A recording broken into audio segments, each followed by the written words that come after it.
Turn down night lights just a little bit. I put it on wait, I put on 40%? That's weird. I thought I had 30%.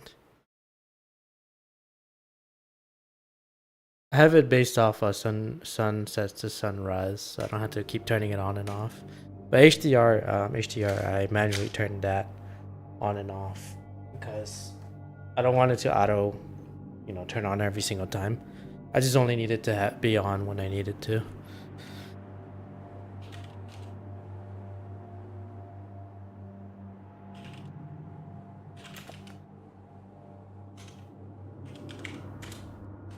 So there's three games on the like high priority list or like the biggest hype list. There is obviously Battlefield 6, Witcher 4, and then GTA 6, and then what was the last one I was gonna say? I want to say Elder Scrolls 6, but I mean with the success of Oblivion, I mean it might be hype again, who knows, but um we'll see because Bethesda is I don't know. We'll see. I mean I've been waiting a while for that. I remember seeing the first teaser trailer dropped years ago, and it's been a while.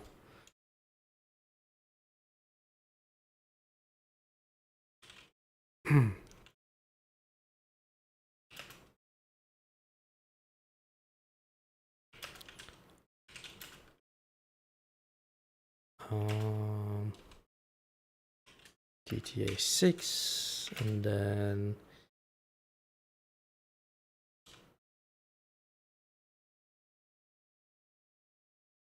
yes 6. Yes, is Elder Scrolls 6. What else? Um,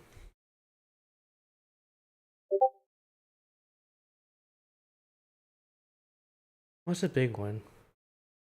I want to say that Riot MMO. That's a big one, but yeah, I'll just put that on the list.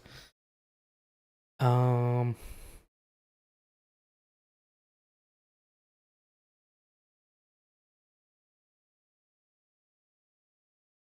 yeah, that's like the three. I just yeah, that's all I could think. Oh man. Um,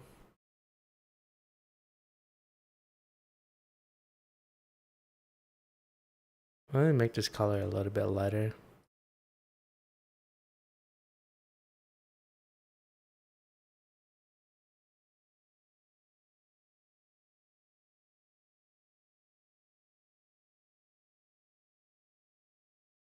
Background opacity. Did I make the just a little bit lighter?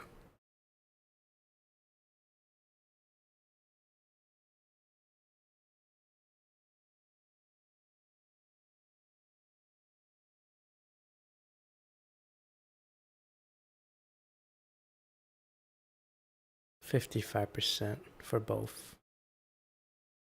There we go.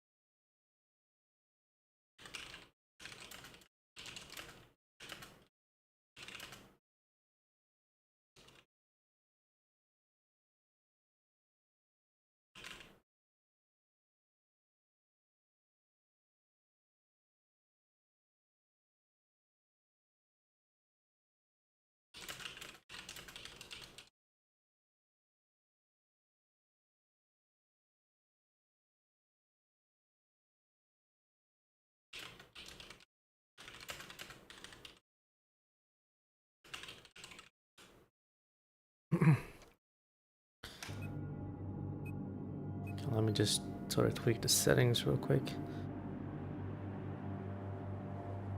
I don't remember going 95 and let's do 94 and maybe like 96 or something.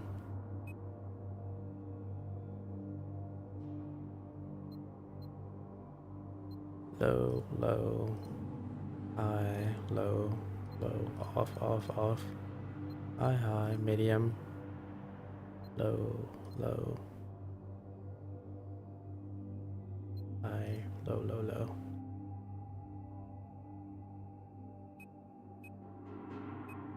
Yeah, alright, I'm just gonna keep it on high. I don't want to stress my graphics card out. I mean, it's running OBS on the side, so once I can get like a dual stream setup going or dual PC setup going, then I can max out the graphics. I'm gonna keep it on 2K though. I'm not gonna put it on 4K because I really don't want to overheat my stuff. But yeah, that's the only reason why right now I'm not maxing the graphics, just because it's on a single PC setup. That's really it.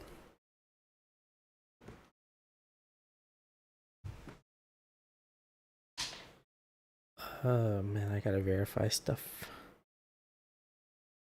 It's all about the 2FAs.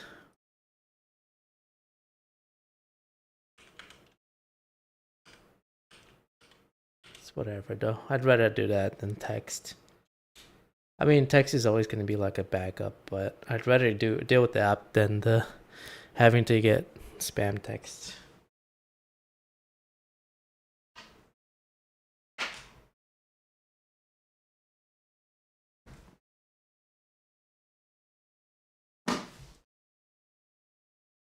Okay.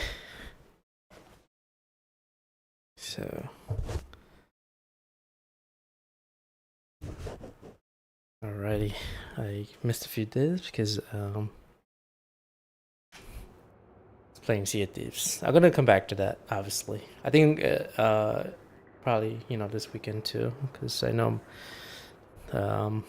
my friend and nephew were itching to play it the Sunday, I believe, but I was away. Dude, this gun is actually pretty dang good.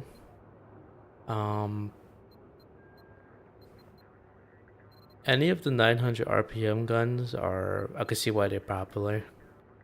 I really like this PDW. Very steady, very steady. 750 RPM is around the comfort range for me, but after messing around with these ones, 900 and 1000, that's impressive. ASVAL is pretty good. Any of the ones where you see it's like 900 and above RPM, you'll see people playing it because I mean, just if you think about it, it's like attack speed in an RPG game. It's, you know, just get short bursts of quick DPS or like a quick burst of DPS within a short amount of time, even though maybe it's not as strong as per round damage of a AR, but it does the job well when you're up close. I mean, at certain times, you know, well, I mean, when you're up close, they go toe to toe. I mean, sometimes they even excel past for rifles.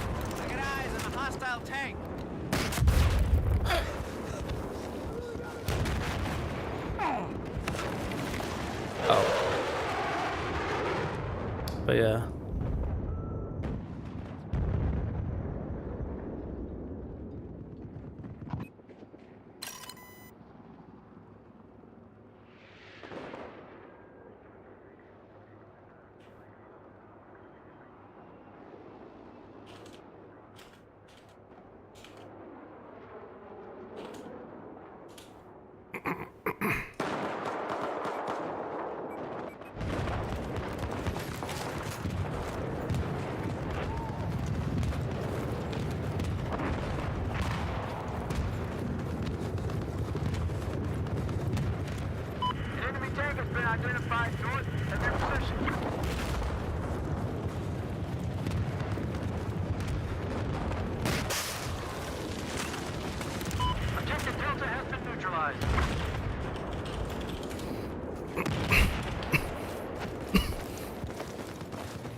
I can't tell where I'm getting shot from.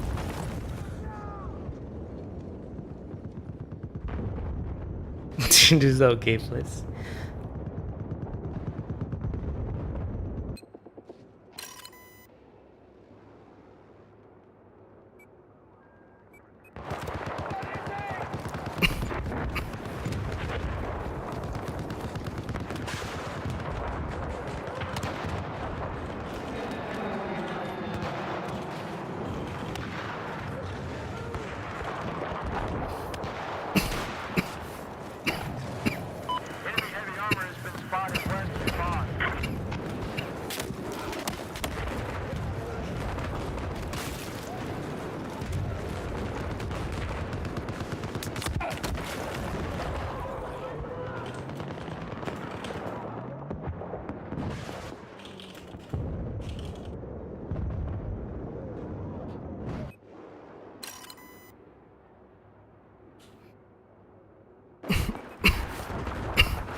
Damn.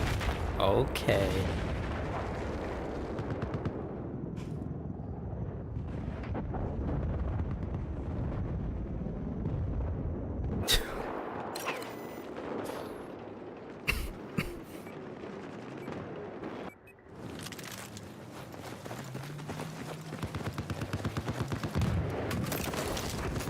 I've spotted an enemy sniper north of your position. Attack this objective!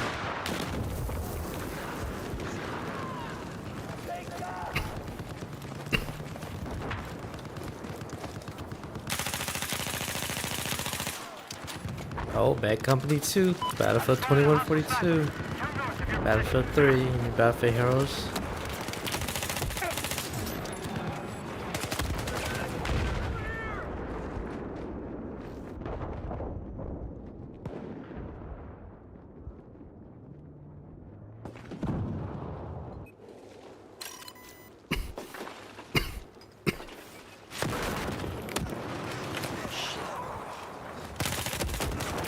Yeah. Taking heavy fire! Here, get yourself fixed up.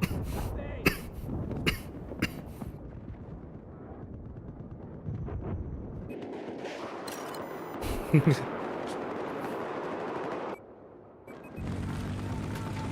Was on. Oh, fuck. The other guy. Where's the other guy? Where is he? Who sent you? Oh fuck.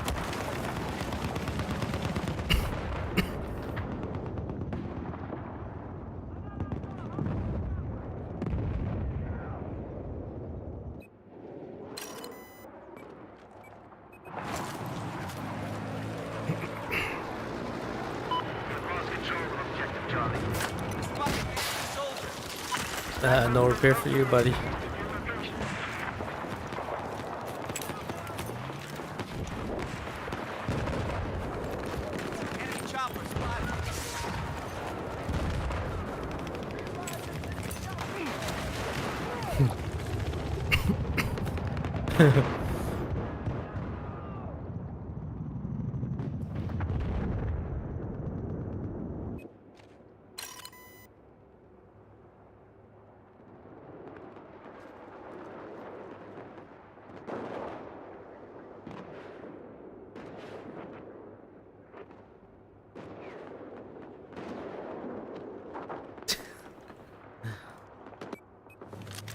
You know what's funny? Actually, Hardline in 2042.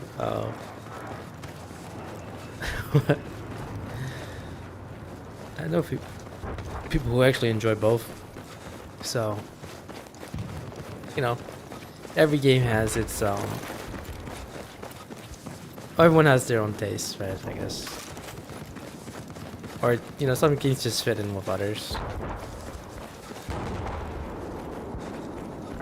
I personally barely play Heartland and 2042, but I know there is an audience there. We got eyes on an enemy But chopper.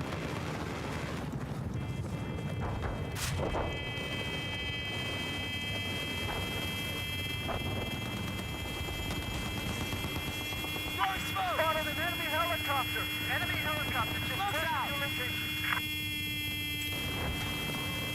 we're going places, buddy. Enemy chopper spotted.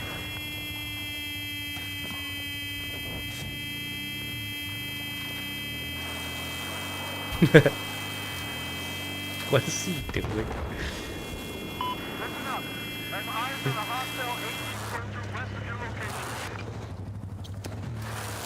We have neutralized objective Echo.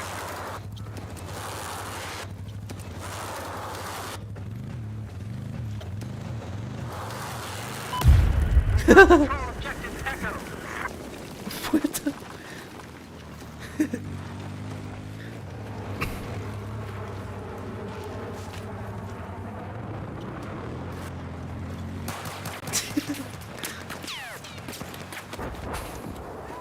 What the fuck? Oh, shit.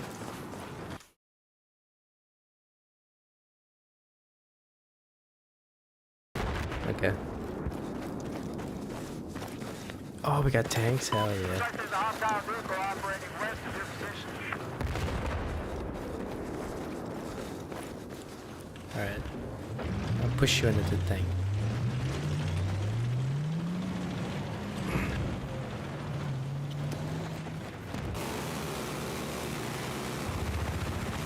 Objective Echo is neutralized.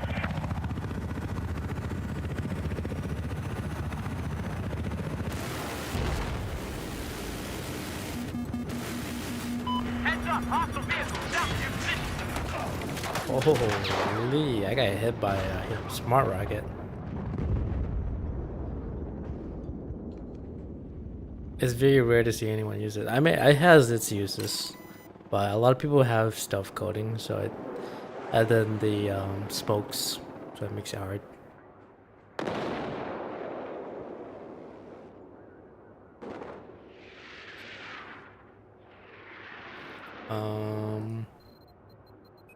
Oh well, we might as well, right? What we're gonna do?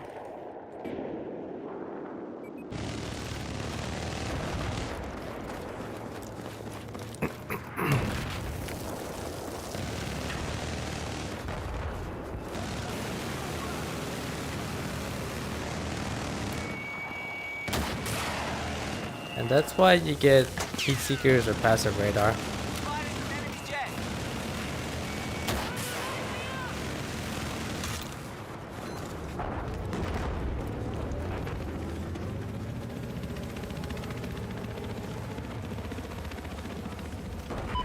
Spotted vehicle operating in your west. Got your dog.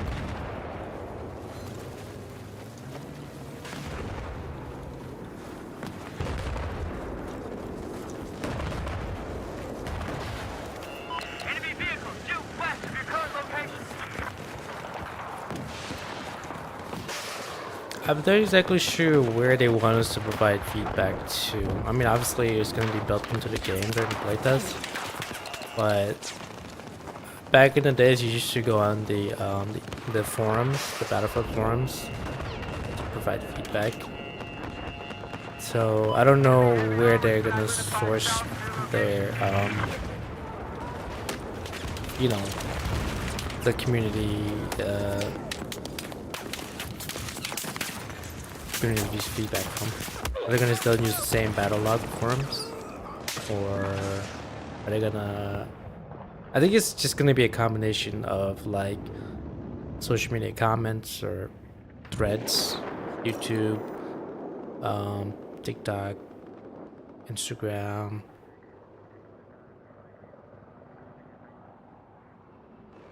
Blue Sky, whatever, and then Reddit. And then I think they might continue with the battle log forums because it's already there.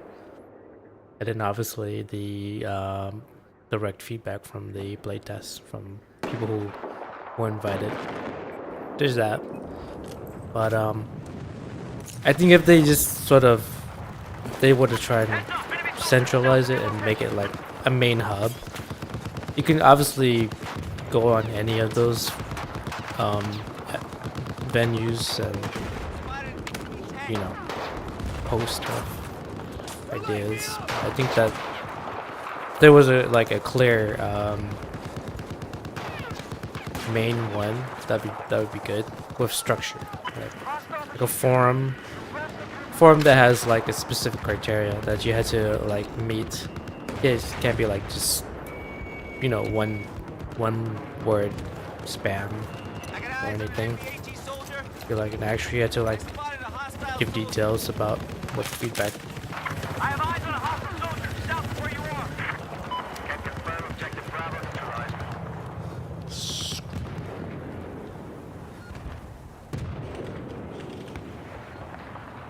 Scramble.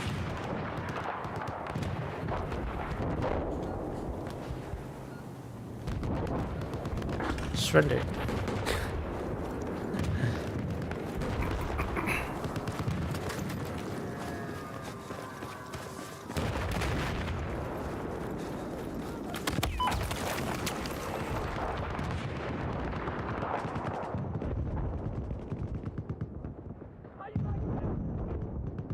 What's the next map?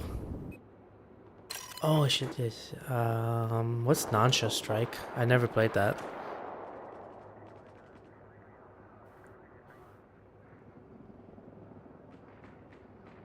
What's vote next? Wait, what's Nansha Strike? BF4 Nansha Strike.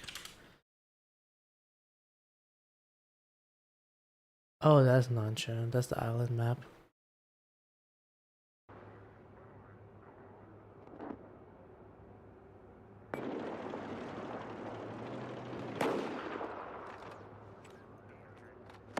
GG's.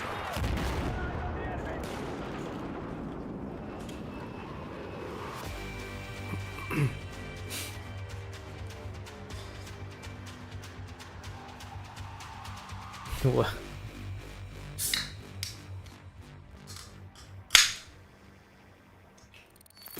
Oh lordy.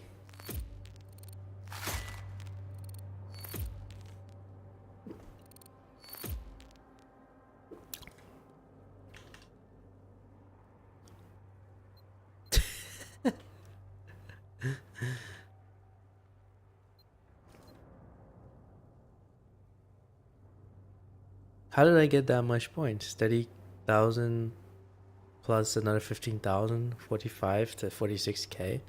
For doing what? Oh, this is double XP weekend or something. I don't know.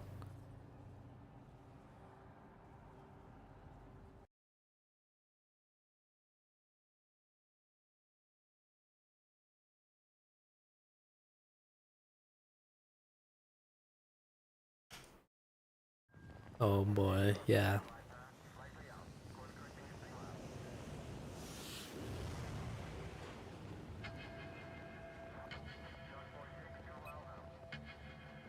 Well, this is gonna be a doozy if you're on the side that is going up against the other side that have dedicated aircraft players. That's gonna be a huge doozy.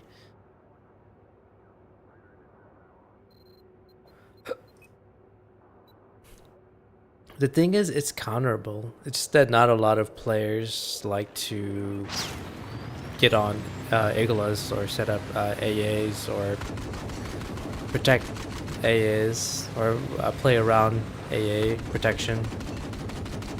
So that's how you end up with maps where aircrafts are just raining in or raining king. Like it's all possible to counter, but it takes dedicated teamwork to work with. But That doesn't mean it's currently balanced. That just means that yes, it's possible, but could they do better with the balance? They absolutely can. Second enemy machine gunner approaching from your west.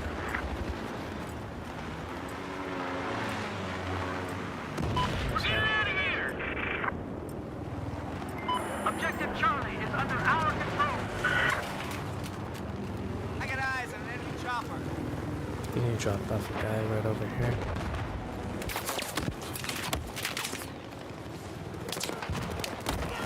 Oh. I don't know why he was. I thought it was over there, but I guess he repositioned. I waited until Hella Loose is on sale. So I managed to grab I managed to nab the Witcher bundle, which comes with 1, 2, and 3. And then get the 2 DLCs for Witcher 3.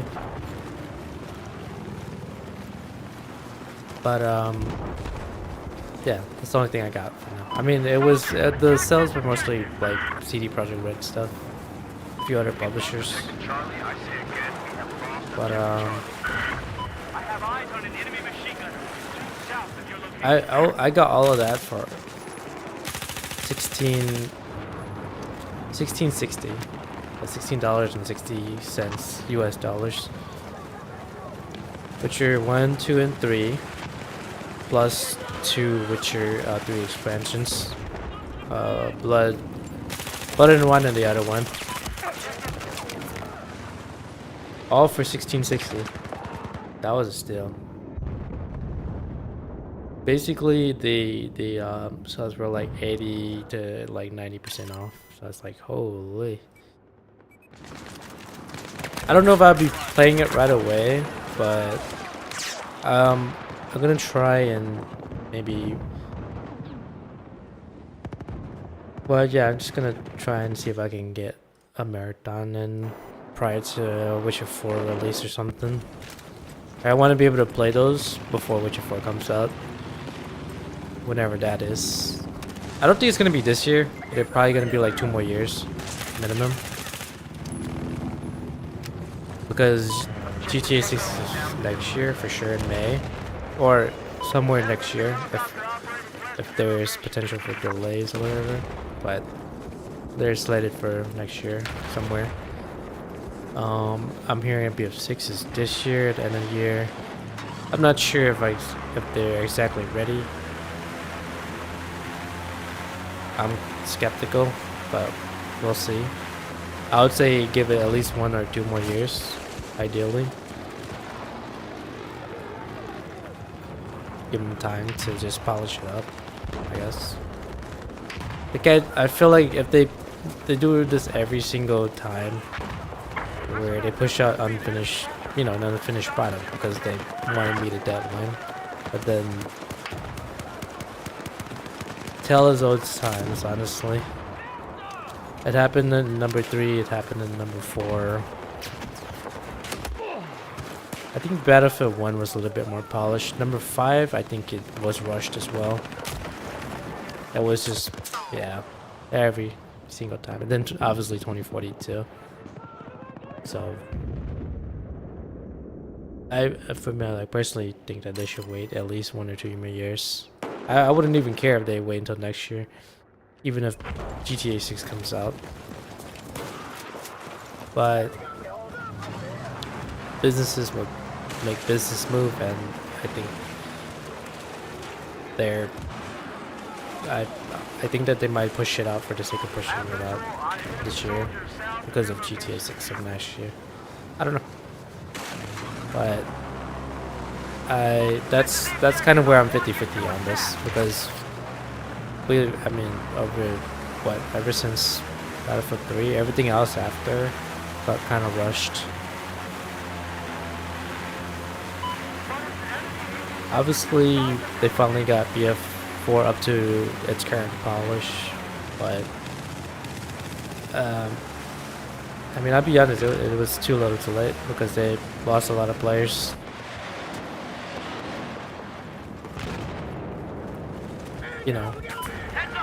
After years of patching and updating and hotfixes.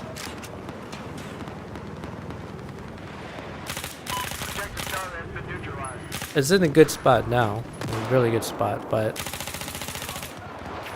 it had they spent that time prior to release, just taking their time, it would have been a better launch.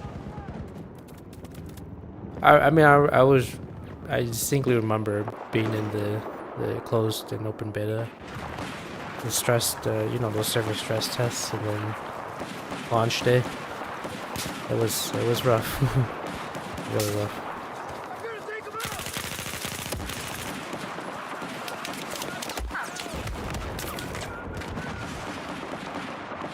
Oh yeah, let me check see how much I need for this heavy barrel. I'm pretty sure I was only like halfway done because I just got started on it.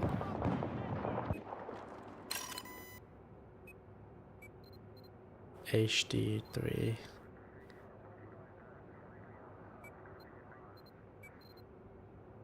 Oh yeah, only about 37 left. Just nice.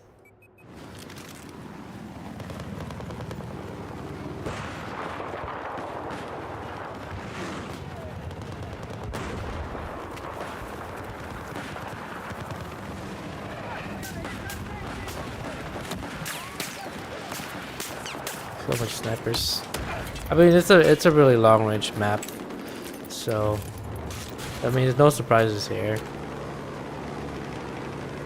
Oh man, I'm like lit up. Down 3% health.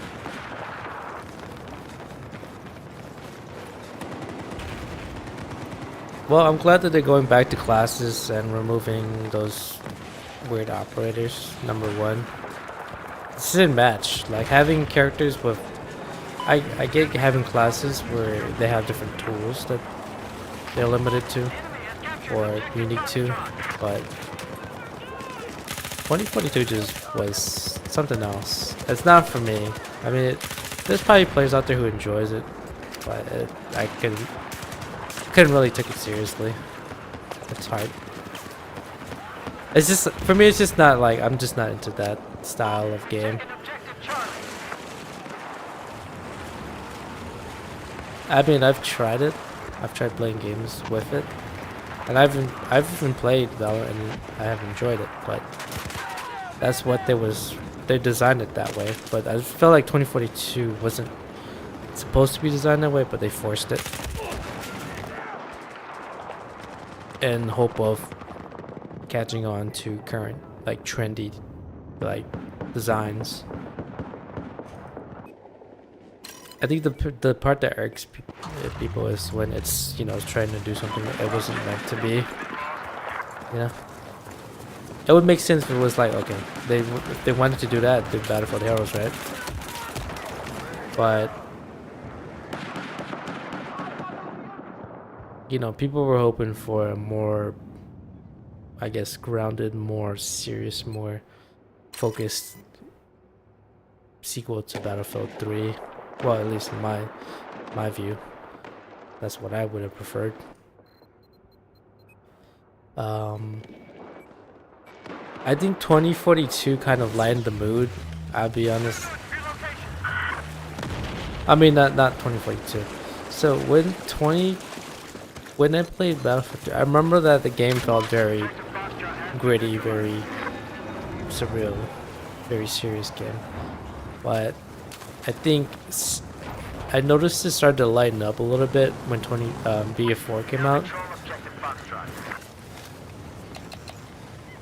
Don't get me wrong, BF4 is pretty good. I play out of all the Battlefields that I've played, I've spent the most time in BF4, and I still play it to this day. So it still holds up, but it did change it in a weird direction ever since BF4 came out, or ever since after. I know BF1 is fine. Like BF1 was pretty much up there in terms of polish and design, and thematically was really well done. But everything after that was kind of goofy. Hardline, BF5, and then 2042.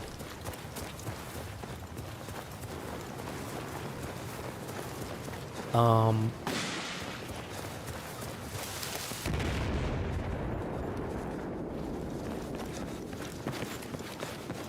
I yeah. have eyes on a hostile soldier south of where you are. We no longer have control of objective Foxtrot. Too much fire! I guess it's a matter of perspective. Like for example, if you came from BF4, then that's your like your main game. Came from BF1 first, that's your main game. I came from BF3. There's people who came from number 2 or number 1, like way further, or you know 2142. I didn't play those games when they came out. I can see where you know where they really loved. They really praised those games. I'm sure they were fine. Like they were really. Cause I heard that BF2 BC whatever was pretty good. So I'm inclined to believe that.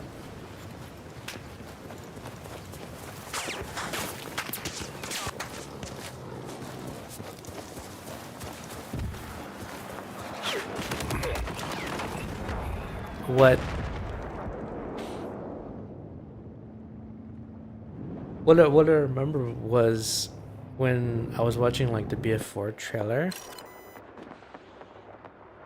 Number one, I saw that they changed the storyline to kind of it was sort of like a curveball. It was like out of nowhere sort of thing. I mean the trailer was really high quality looking. I'll give it that, but it was in the. I initially thought that it didn't really follow the BF3 storyline, which, I mean, the game came out in 2011, so it's already,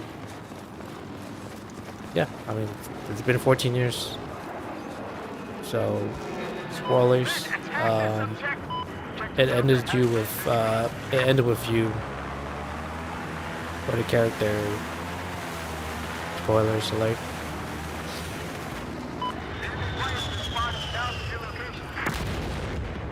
Preventing a nuclear disaster happening in the middle of, I believe it was Times Square, or wherever it was. It was in the middle of US, like a really populated US city. But you were basically chasing.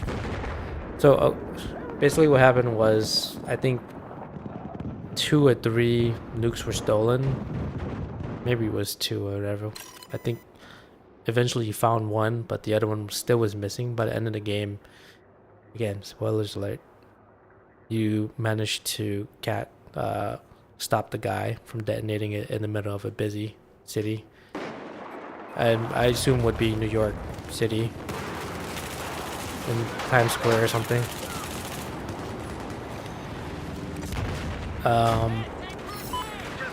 Obviously, the storyline wasn't that memorable, but.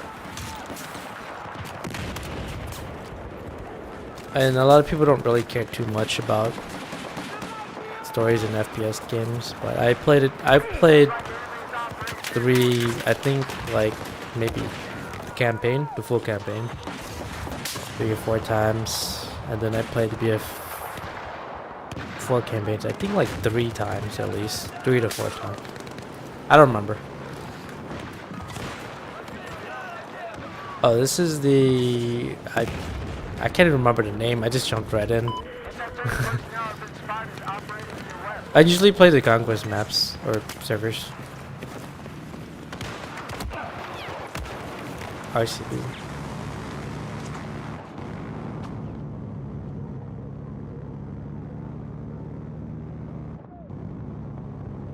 I think knowing EA, I'm pretty sure they're gonna try and force the release to be this year by October.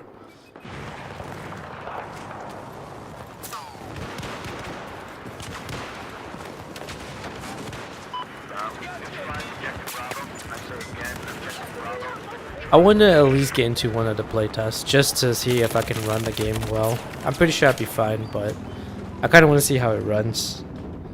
I did see the I think there was like a 45-minute or maybe it was 50. I don't remember. Anyways, it was about almost an hour or so leaked online on YouTube, and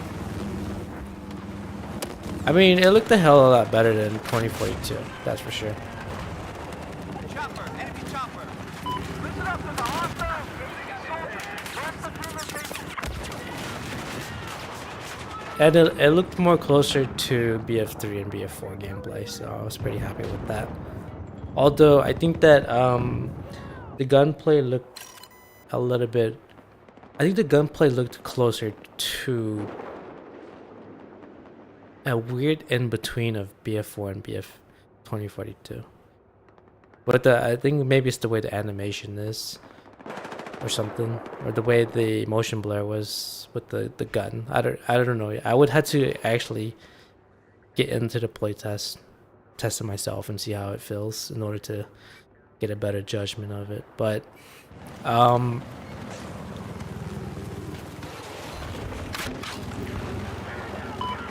I mean, I'm hoping that it is BF4 gameplay essentially, or gunplay. Sweet. My preferred gunplay, or I think for me up there in terms of like, okay, we're talking about like arcade slash modern realistic shooter, I guess. Then I guess for me it's coming from a BF3 background. I think I prefer the BF3's gunplay, but it's such a like a tight margin between BF3 and BF4 that I can honestly interchange both of them. They're both pretty good in their own way, but I think for me 3 had a little bit of a better, more realistic feel to it. Somewhat realistic feel to it.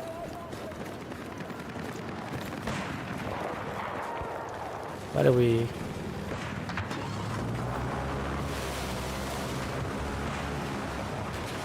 Alright, let's go. My bad. I dropped them off in the middle of nowhere. Or the middle of nowhere to defend. There's a hostile sniper west of your position. Let's go. Objective Delta has been neutralized. Attack this objective.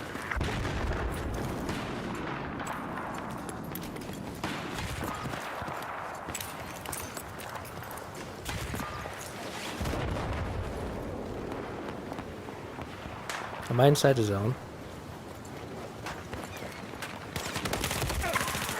Holy shit.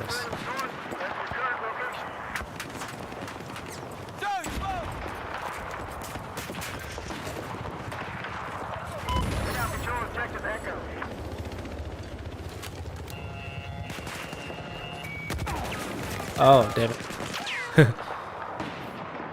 I did try the ace lineup. I think the 23, the 52, and the 21 CQB. I can see why people play it. They're all pretty good. They're like literally up there, like top, I don't know, top 10 guns in the game. It doesn't surprise me. I mean, if you think about it, it's the Galil, or formerly, or was, the designers for the Galil, which, I remember I know they're different games, but every game that I've played that had Galils, it's always been great. So, yeah.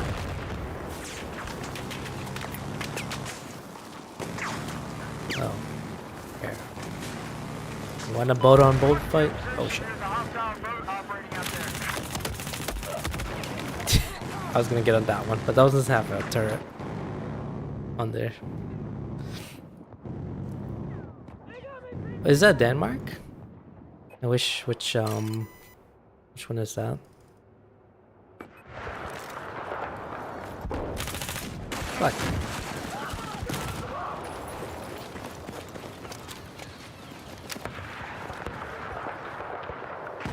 Oh, he's got the Groza.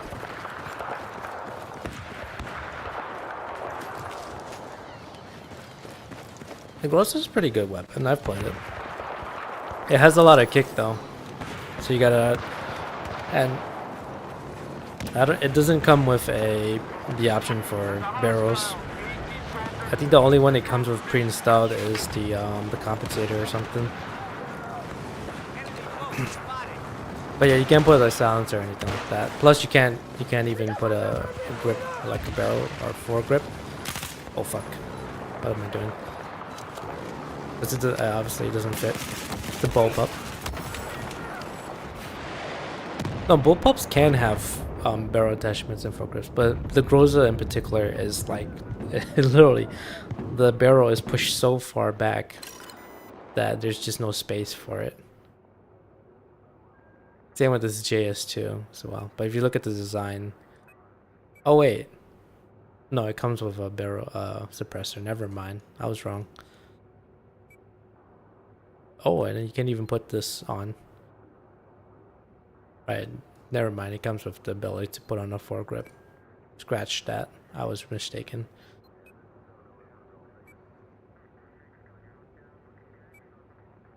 Oh, this one you could. Yeah, never mind. You could.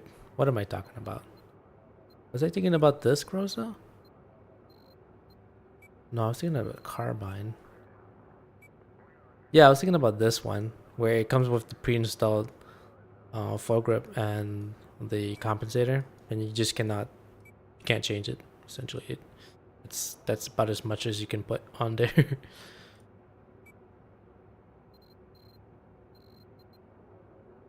Pretty cool though. Pretty cool.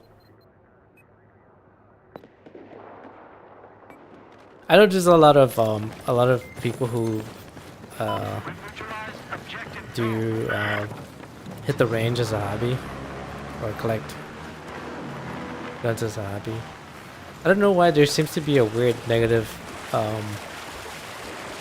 sentiment towards bullpups, but I think they're pretty cool. I think the one that we know of and the most is probably the P90 or the AUG A3. I mean, there's a ton. I'm pretty sure the Vector is a bullpup. That's a pretty well designed weapon.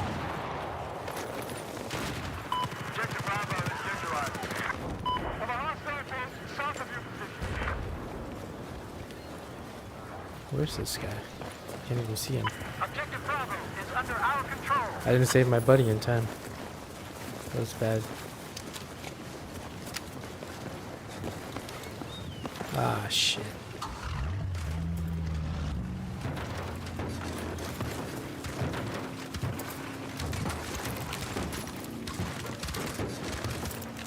Please be advised we have lost objective Foxtrot. We're stranded. I have eyes on an enemy machine gunner west of your location.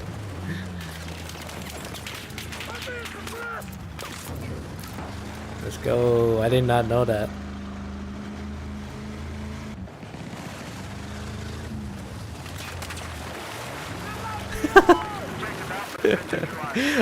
I thought we were stuck. I'll swim there.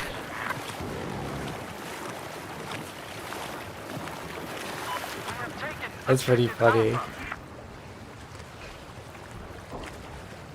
Alright, let's go. I think Oman.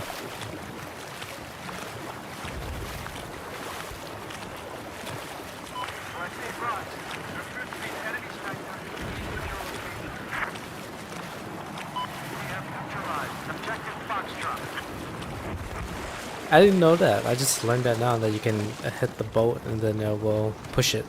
That way you can put it if it's stranded. Obviously you can't do that with the RCP. But at least with the rafts you could. Looks like we got a hostile machine gunner east of your current position.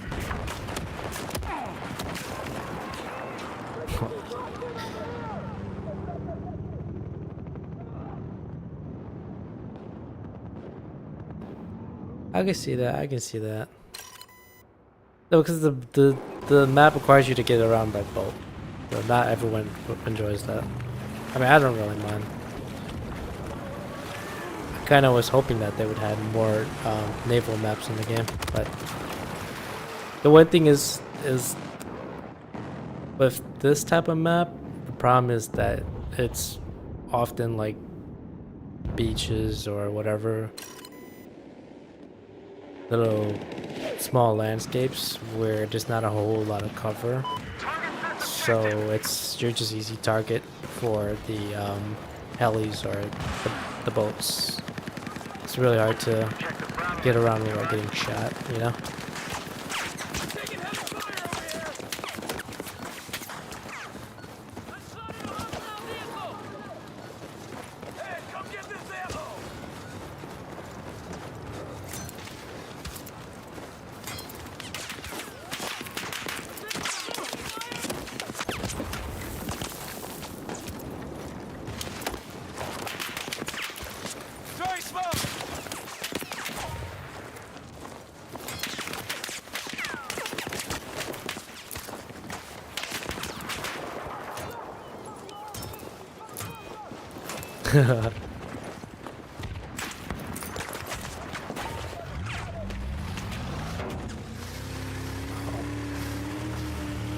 Made it, boys.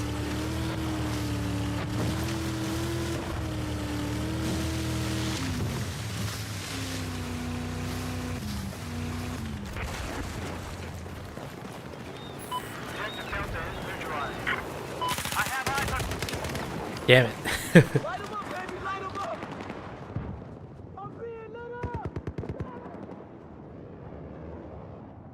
Okay, nobody got that. They have some really detailed emblem. That's actually pretty impressive.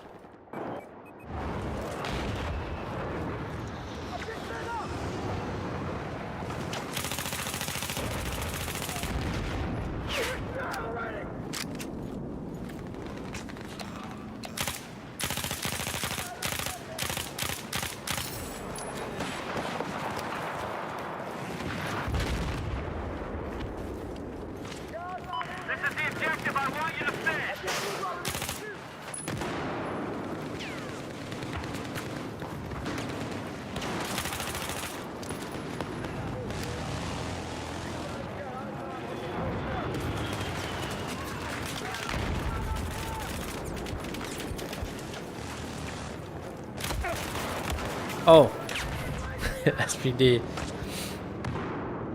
So, I guess I can give a little bit of a quick and easy tip. So, keybinds. Common. So your spotting communication is Q. I set it to 3. It's just so useful to have on my dumb button. You can have it both, or one or the other. And then I think on foot, I set the where is it?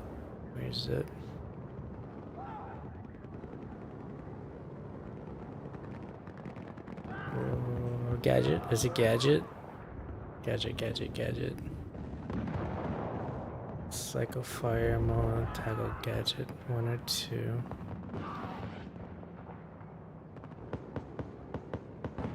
Where's the weapons gadget? Doom, bipod. Yeah, there we go. On toggle weapon light. I set it to mouse 4, which is the front thumb button. If you have like a gaming mouse, usually they have 2 buttons on your thumb.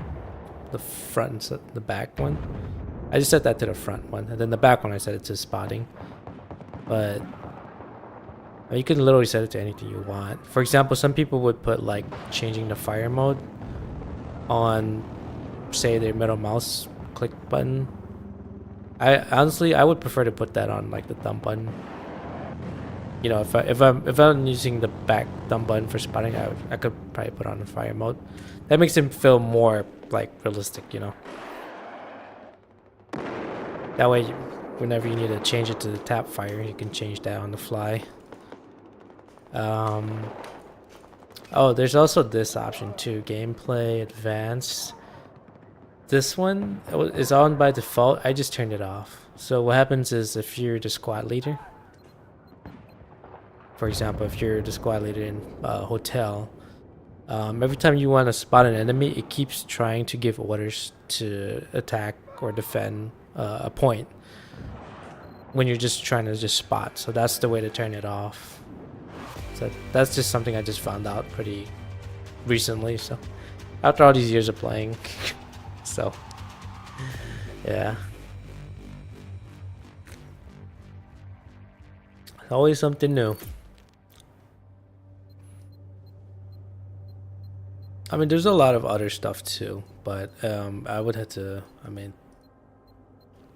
I would have to dedicate like at least 10 minutes video for that. I remember like way back when I used to play a lot of BF4, I used to try and fine tune my settings. I still remember what they are. It's just that when I had to reinstall the game on this computer, I think it was saved locally on the other computer. I thought it was supposed to be saved to the cloud, which it was when the game was launched via Origin. And it did have a feature where the saved game files saved to Origin's cloud servers, but Origin's no more, unfortunately. And then they ended up, going under the EA launcher. But the EA launcher, I'm not aware if it has cloud save capabilities. I didn't really get to spend time on that or figure that out.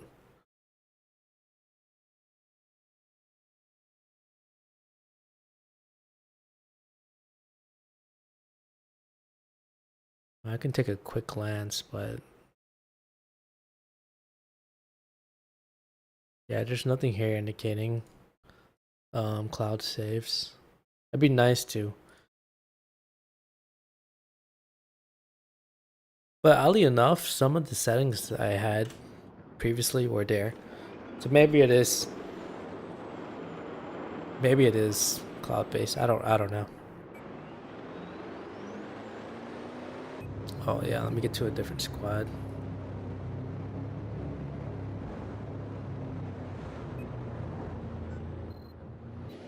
Okay, so let's go here.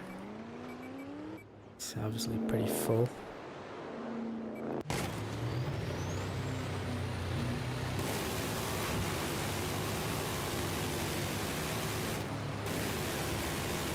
Objective Bravo is now under our control.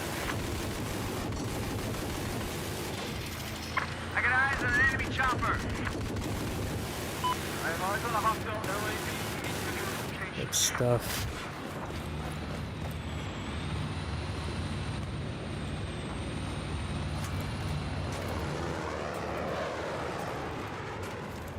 Wait, I can actually push this? No way. This thing, I can actually push it. That's crazy. Oh. Wait. I think that it's put in there so that you can. They might as well just have a reset button or something. Just send it back to the base. We have taken objective Charlie. I don't think it's moving it anywhere. Wait, is it moving?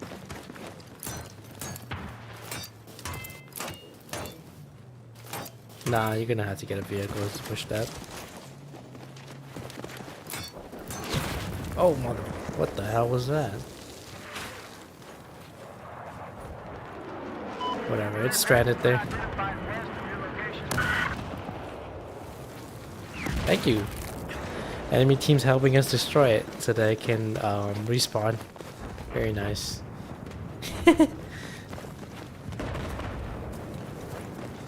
I honestly don't mind the dynamic events like this.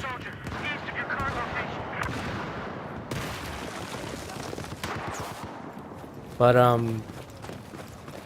they gotta make sure the balance between dynamic events and small scale events. You know, I think the biggest part for me is the physics-based destruction, buildings, structures, little structures. Obviously, you don't want to blow up entire. You don't want the whole game to go be pancaked, but like these buildings, you can destroy. You know, as needed. Head West of your location.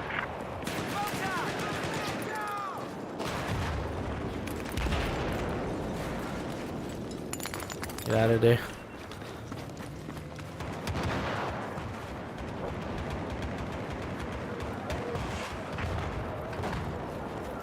But yeah, I mean those big events, you know, fine, just keep him. But you don't want to make that. You don't want to revolve the game around that. That's what 2042 did, and it didn't go out so well. Because the game, it relied too heavily on that rather than the core gameplay itself. I mean, that's like a cherry on top, but that's not the main game, right?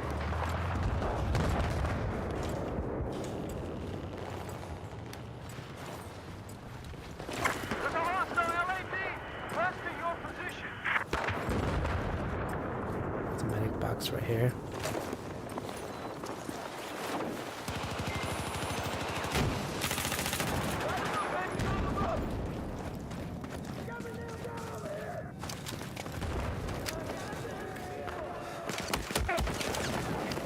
Oh.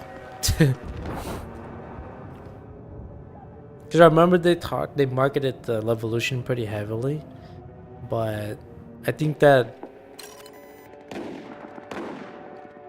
when people were asking for destruction, they weren't asking for scripted destruction. They were asking for physics-based destruction, similar to how BF2 was. So, or an improved version of it. But I feel like when DICE came out with BF4, they didn't really listen. They actually went in a different direction. Like it's okay to have those large scale destructions, yeah, sure, but they didn't really address what people were actually asking for. You know, they were they're like, okay, if the BF community said, hey, we want this, we want tanks in the game, right? And then they instead give us, I don't know, Teslas or something. I don't know if that's a fair comparison. Or let's say,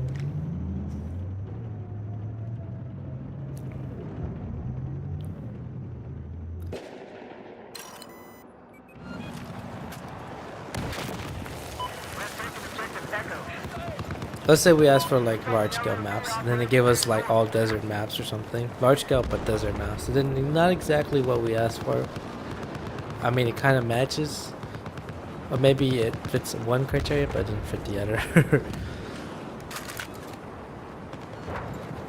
So I mean, I'm hoping that they would fix that, rather than, you know, actually listen. Rather than assume what the players want, just actually do a survey or ask for feedback from the community, see what they actually want, I guess.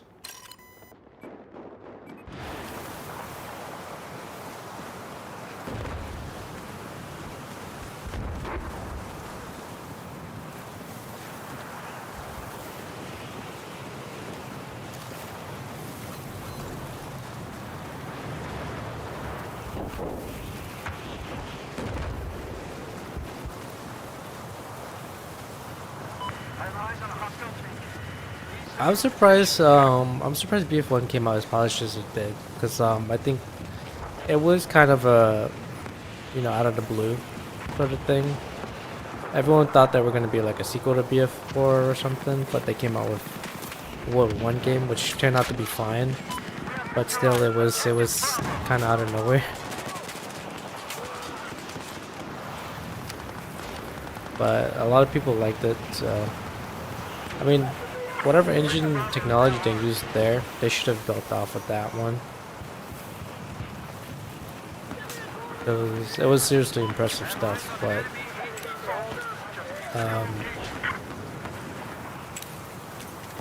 it was overshadowed by the a little bit of flop BF5. I think had they waited, for example, for BF5, had they waited maybe like 4 years, spaced that out in between, did the play tests, get the feedback, and actually take the feedback and implement them, work around it, or work around, how do you say it, with the feedback in mind, maybe it could have been better.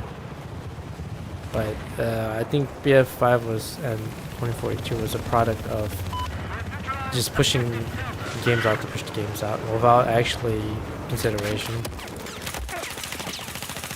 Kind of reminds me of cars or phones where they're just pushing it out to push it out to make sales, as opposed to coming up with something clearly improved over the previous one.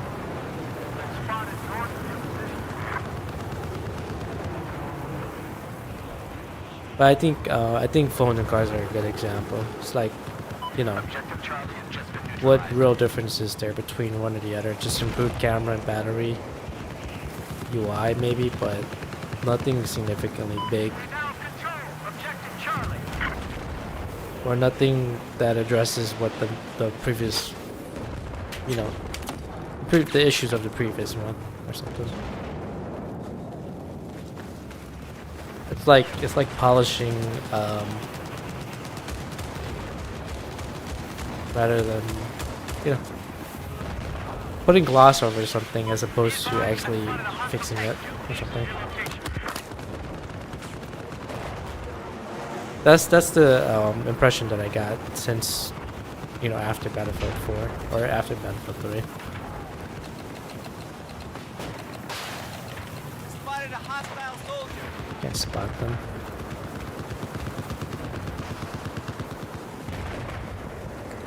You know, it's funny because the fire select or fire mode or fire rate button that's in almost every FPS game, I almost never use it, even though I find having it useful. It's like I always just keep my gun on full auto and just tap fire myself, but it's always nice to have that as an option. But I don't use it as often. I did use it a lot when I was playing the Scar H, but with these shorter range weapons, I just keep it on full auto.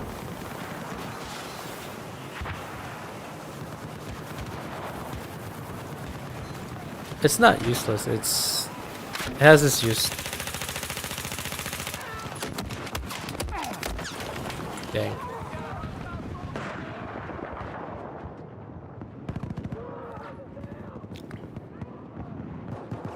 I think in games like probably like Ready or Not or Squad or Arma, it's weird. It's games with like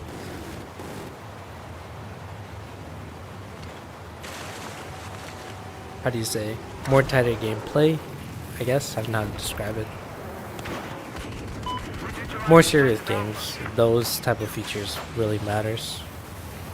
2, being able to change the fire rate and then being able to do simple stuff like leaning or whatever. Hitting the lane.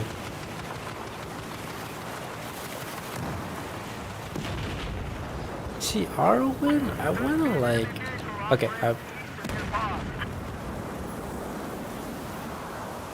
I wanna say it's a pretty good, like, good game.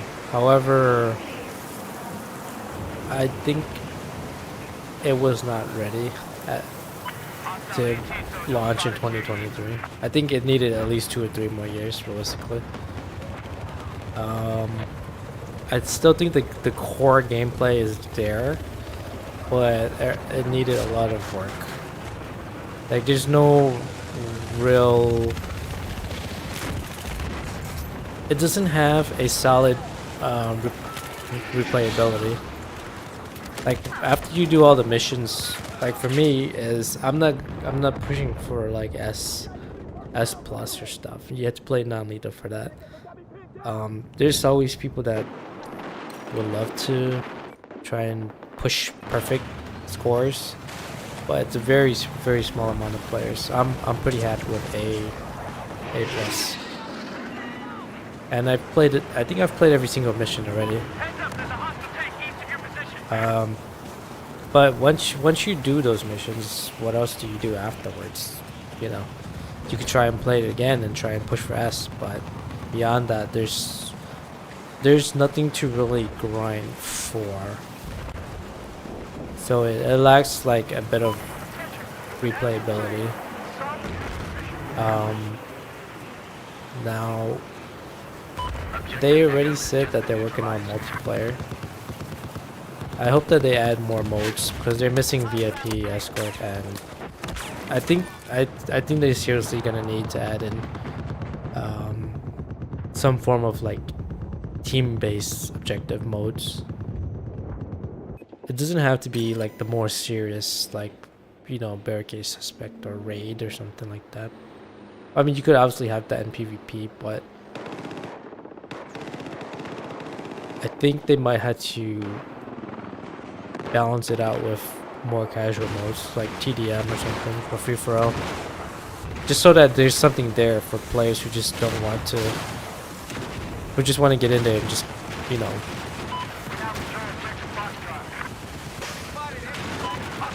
just shoot. Yes.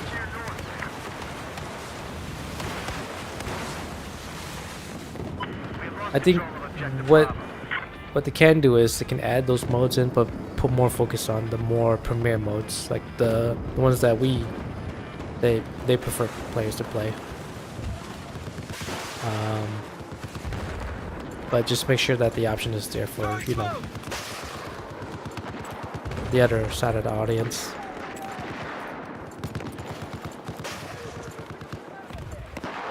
Now, I guess there's legit concern that if they put in specific things that make the game feel more casual, or turn it into like a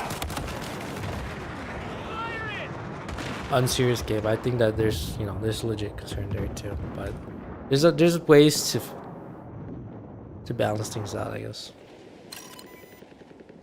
There's ways to introduce those modes without losing the identity of the game. Took objective Echo.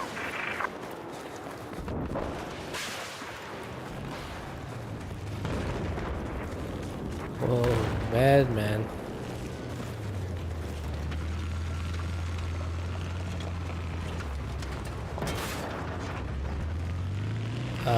This game, I say proc chat. Same way they did with a squad or BF, battle bit. Just do what they did in there and put in here. You don't even have to like make any huge changes or anything. Shit.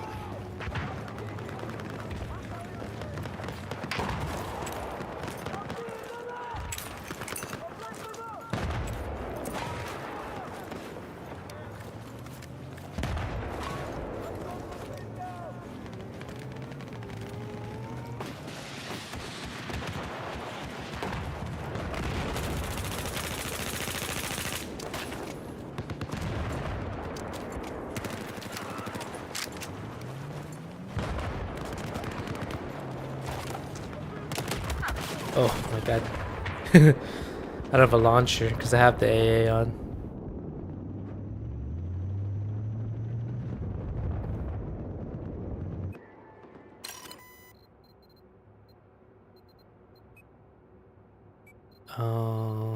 Yeah. I mean, I'm not repairing anything right now, so. Enemy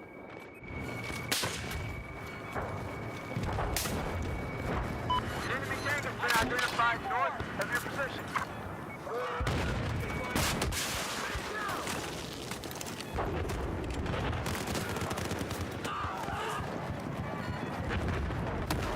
Oof. Cross. There's Shrek on the other side. With a dunk.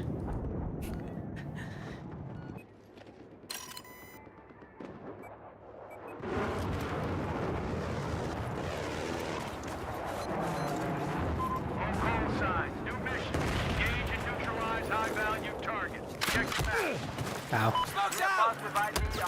The thing about Oman is once you get to the beach side, there's very, very little cover. When you go further in, I mean, that's the nature of the, you know, any beachside map, but yeah, it's exactly like the Normandy.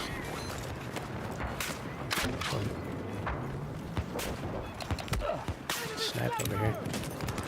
I'm going down the building.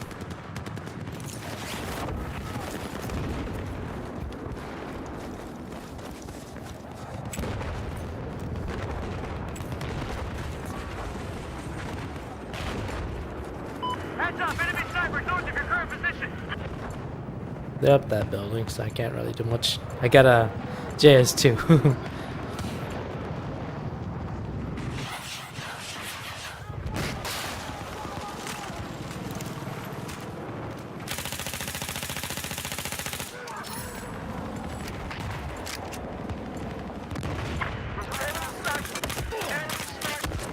Damn it. That's one of those guns I had to tap fire. I seen some players, they when they play PUBG, they have such crazy control over, like, I don't know, the AKM or something, or the M4, like pulling down on it and then keeping it steady. I watched Summon and Shroud play. Yeah, I want to get to that point. I think if you're coming from like a CS background, it kind of makes sense that you're naturally just good at controlling the recoil, because you have to in those type of games. Or if you like come from like playing a lot of Valorant or Rainbow.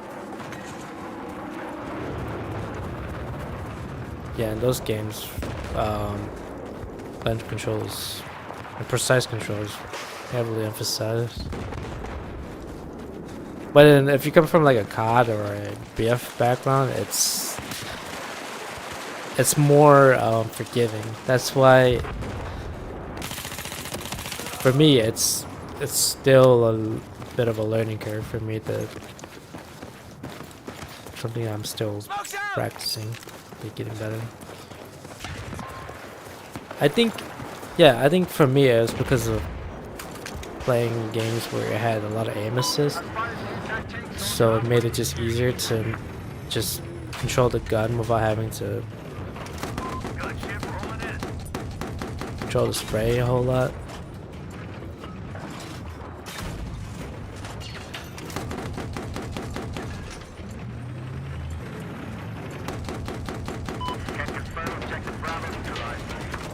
I've got eyes on enemy light armored vehicles located west of your position. Objective Bravo is now in our control. I got eyes on an enemy soldier. I have eyes on a hostile machine gunner east of your location.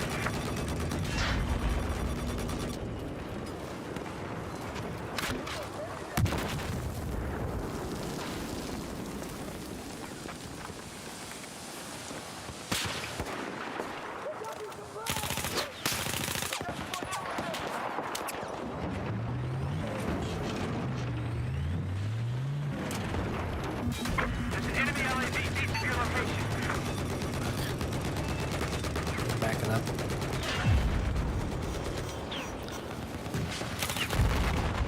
How did I hit that shot? What the? Oh, it's an AC-130. There's two, I think 2 or 3 planes in this game that's sort of like slow creeps in, and then you can will shoot at you. There's the B1 Lancer, and then there's the AC or C-130, I think, or whatever, C-17. I'm not sure which one that is. I'm not a huge expert on that.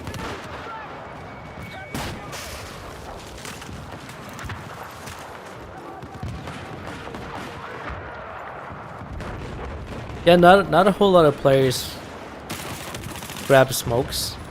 I mean, I do, because especially when it comes to like these like super large maps where there's barely any cover, you kind of have to. Like there's not a whole lot of walls or brick walls or buildings to run and hide behind, or rocks or anything. You kind of had to make your own cover.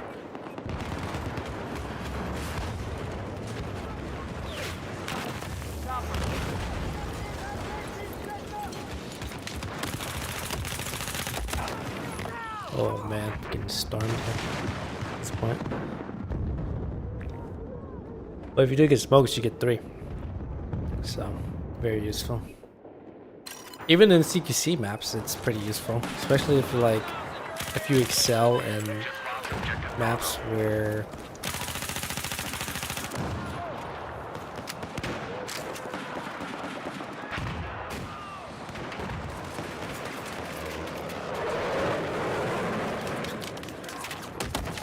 damn it. I was waiting for it to peak. Yeah, as I said, I did prefer the BF3 gunplay.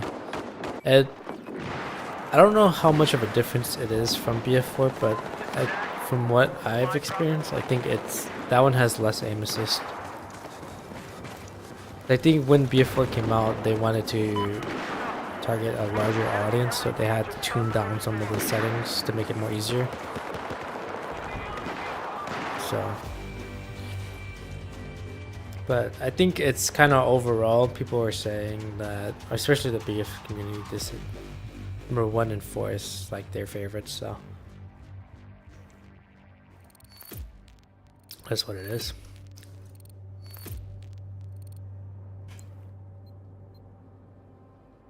Got the suppressor though. What's the next map?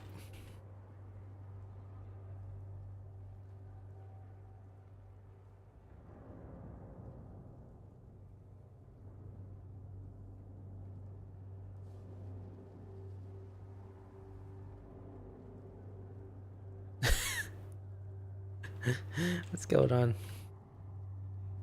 Chat. What is up with this guy? He's been like that all match, like previous match, the Spiegel guy. Like you won twice. What are you so mad about? The man's angry.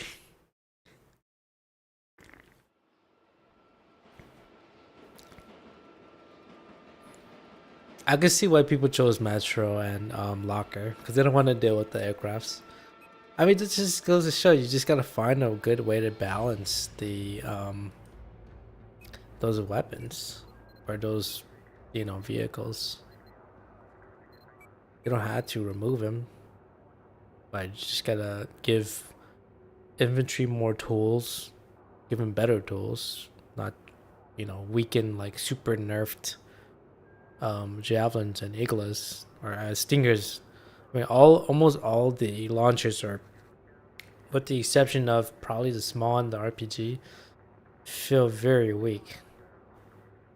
Like it takes way too long to destroy any armored vehicle. But once again, they made this choice for balance reasons, or what they felt was balanced. But I think that they need to go a little bit further with that. Like, yes, you shouldn't feel like if you get an attack, you get one tapped, but doesn't mean that you should be invincible or something. Same with like any of the other vehicles, like the aircrafts. Like, you shouldn't be invincible.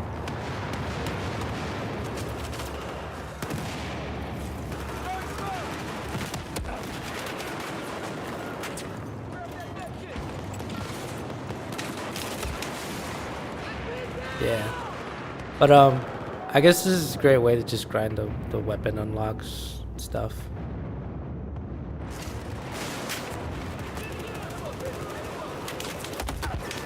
Whoa, they lined up.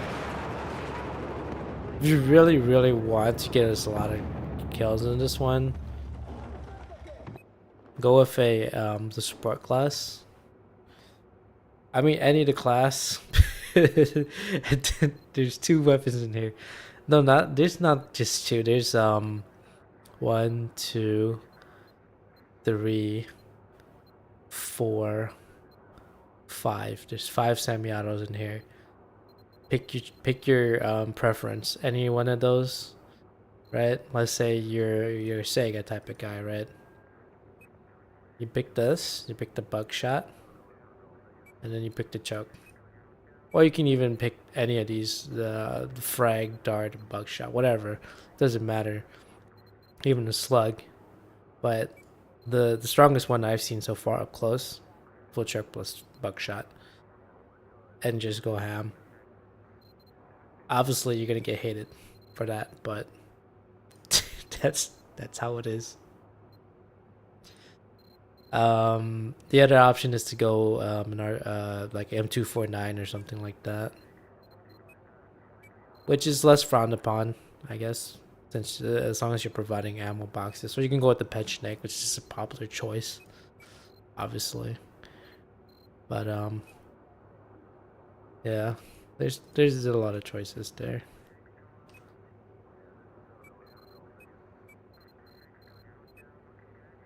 Mechanic, defense. Yeah, let's go defense. But I wish it's the one that gives more rocket. This one. I think they limit it in here though, before obviously spam limit. You can just spam grenades all day.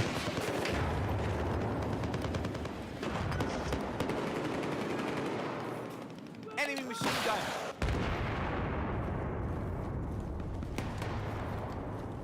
It's gonna stay in here.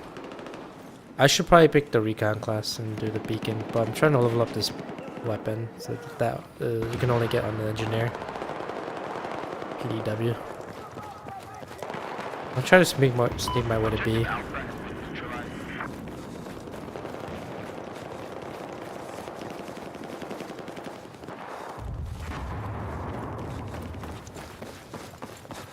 I don't mind playing Metro, but I don't play it like 24/7.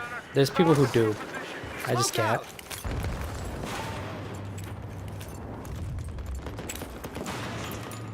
I'm just not that type of person.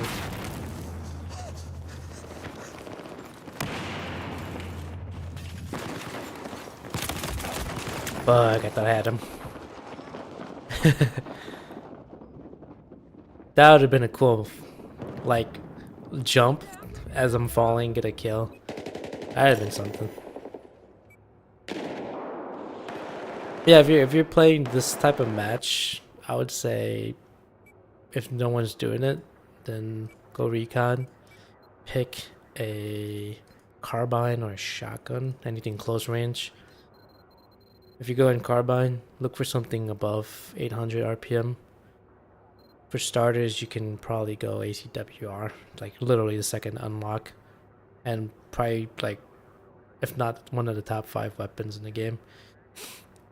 You go with that, or you can go with A91.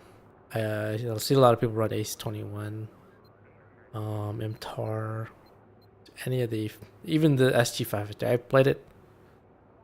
Easily one of the best carbines in the game. Ace 21, SG553, ACWR, MTAR. These other ones are fine too, but you're going for speed. And then this one, go for like, I don't know, it doesn't matter, 93R Glock, or you can go with revolver if you want. The main thing is to get this, the beacon, and then the tugs for your team. That way it's like a mini UAV spawn point there. You can go whatever grenade you want. Probably, I would say do incendiary or frag. I guess any of the lethals is fine. But if you want to play defensively, smokes to escape. And then you can go shadow or spec ops, I think. Yeah, I would go shadow. That way it's harder to spot you. So that's something I would set it up like that.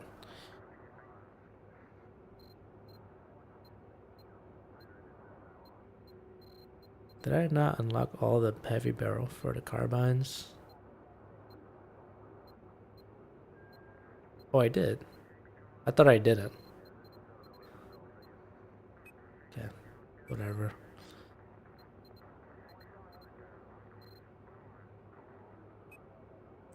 Put on the Mark 11. Alright, let's see how much I have on here. 23, right? It's focusing on leveling that. But yeah, that's like a pretty good setup for if you want to, like a sort of very team-oriented setup.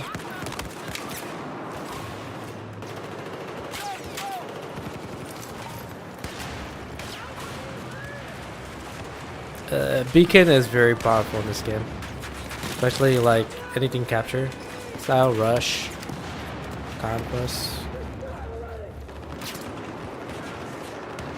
This one is considered small conquest, or I would say same thing as domination.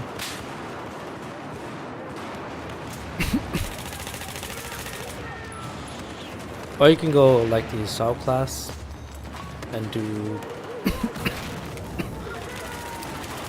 I would say go for a bullpup, like the AUG A3 or.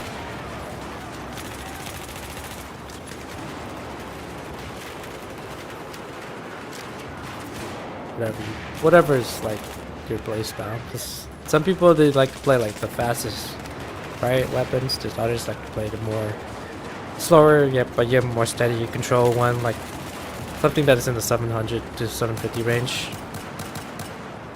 I would say anything above 800 is considered fast, and then 700 to 750 is like medium speed. But I mean, they have their strengths and weaknesses.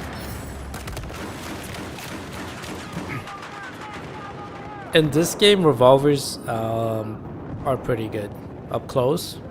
They can just one tap. So we're talking the, what do you call it? I mean, I think I couldn't really say which one is the best, but I mean, the problem with these ones is that the slow reload speed. But if you can get past that, then there's the 44. The Magnum, the MP412. You know, I never really played this compact. I didn't really get to try out all the pistols in this game. There is S40, SW40, the Unica, and then the Deagle. I didn't unlock those two yet. I think you had to do the challenges for that, but I just use any of them. I'm playing around with this one. Did I unlock everything for this .44?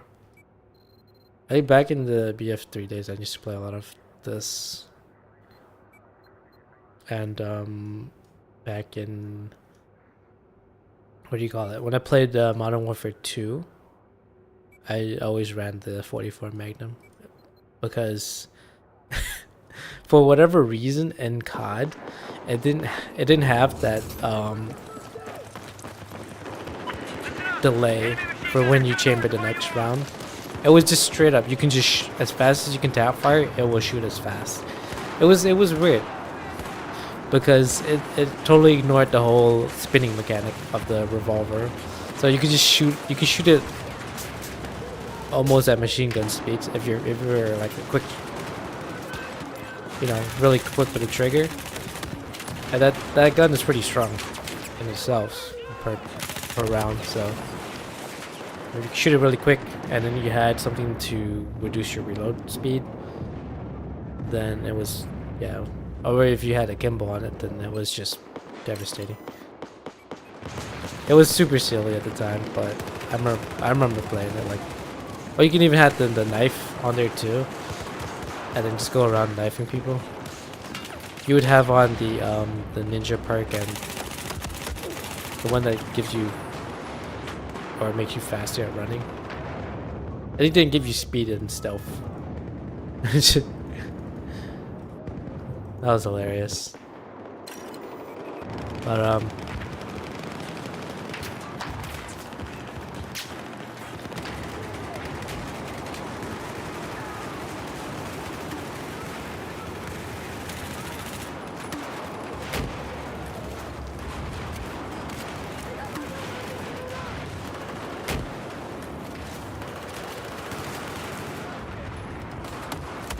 Oh. In this game I set it to audio 15. I think if you set the gain to 100% on any shooting game, you probably have tinnitus by now. I highly don't recommend it. It's permanent, so yeah. I always, for any shooter game that I play, I always lower it down to like 30% or so. Sometimes anywhere between 15 and 30% for me, volume, because these games will deafen you. It's just that loud. You could switch it away from war tapes. I just kind of like the sound of war tapes, but you definitely want to reduce the volume and take frequent breaks to let your ears sort of relax, because you can permanently damage your hearing, especially when you're playing for long sessions, hours on, like long hours, and then you're playing at really high volume. Same with music too. Like if you're listening to like rock music or whatever, you have to take frequent breaks. You have to reduce the volume. Otherwise, it's just gonna have permanent ear damage.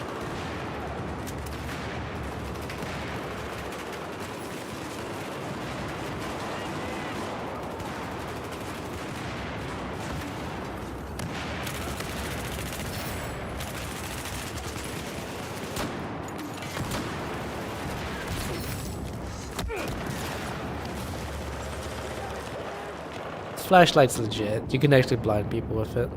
It's pretty funny.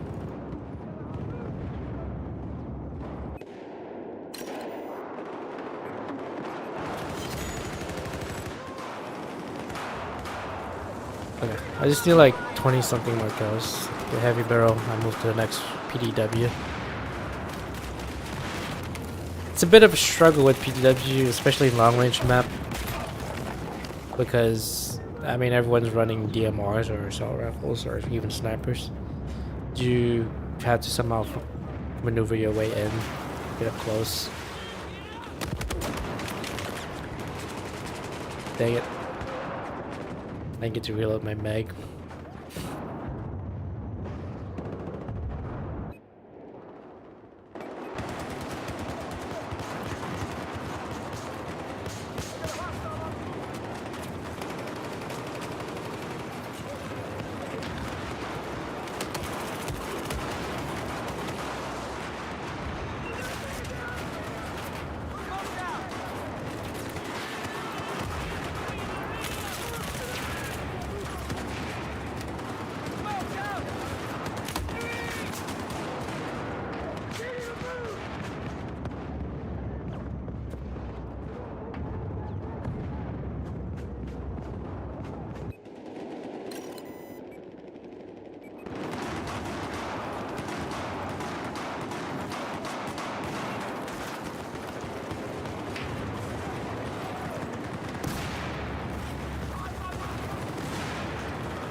I'm just focusing on unlocking that weapon. That's all I care about right now.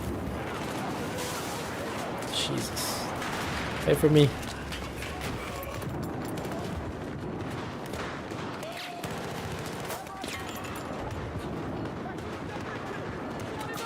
Get in here, boys. Get in here. Lay low, lay low.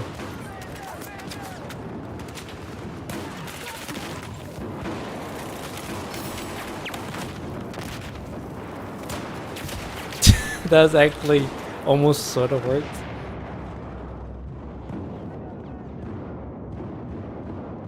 They could have laced that with C4. Now they're gonna do it. Or claymores or something. That's one of those areas where everyone's always on guard. But when they aren't, it's funny.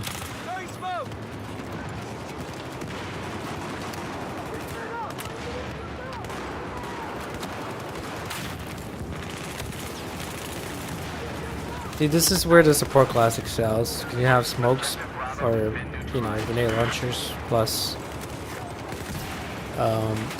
obviously the ammo box and your LMG for suppressive fire. This guy's running a DB12 with frag. And he has a monster logo. Classic. No shame. It is what it is. That's how it is.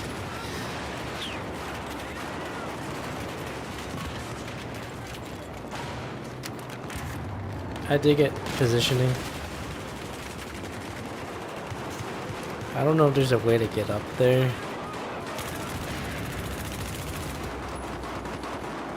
And they're trying to breach the middle section. Fuck. Let's go, let's go, let's go. Got my recon boy following me. Fuck. Okay, shit. I was trying to distract him by shooting at him. So he wasn't sure who would have fired. I think basically what he was trying to do was he was trying to shoot the guy in front, but he wasn't sure because I was shooting at him. So he's like, okay, should I shoot the guy shooting at me or should I shoot the guy right in front of me? I'm glad that worked. No! Close the door on me. Open the door. Oh!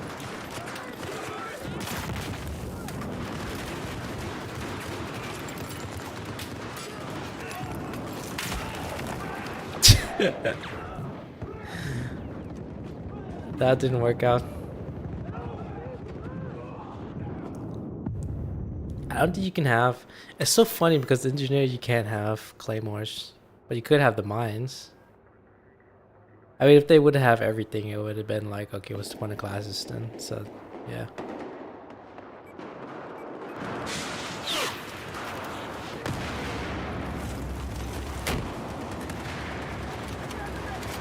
They definitely nerfed the radius of the RPG, but it makes sense. Otherwise, everyone would be spamming it all day long.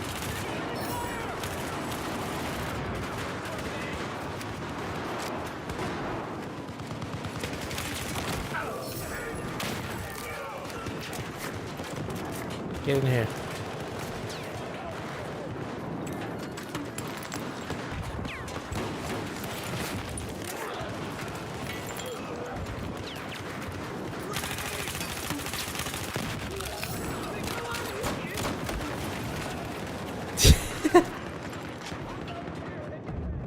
No, legit, this is where using the M320 is really, really strong.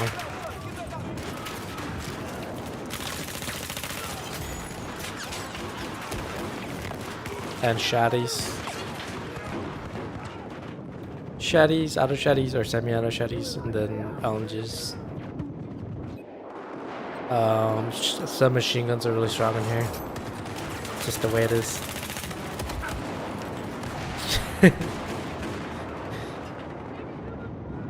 But if you level it, now is a good time to.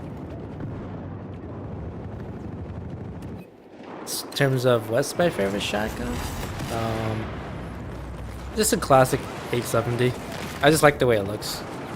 Plus, it's something I used to play when I was playing SWAT in America's Army. I mean, there was the SPAs too, but I just like the classic 870.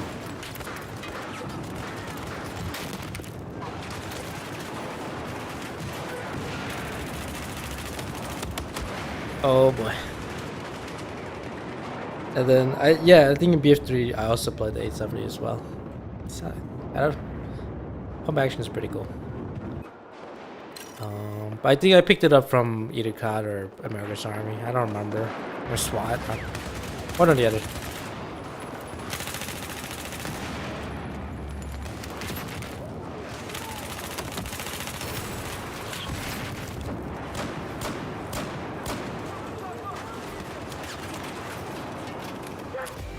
GG's. I'm pretty sure I'm still like 10 away.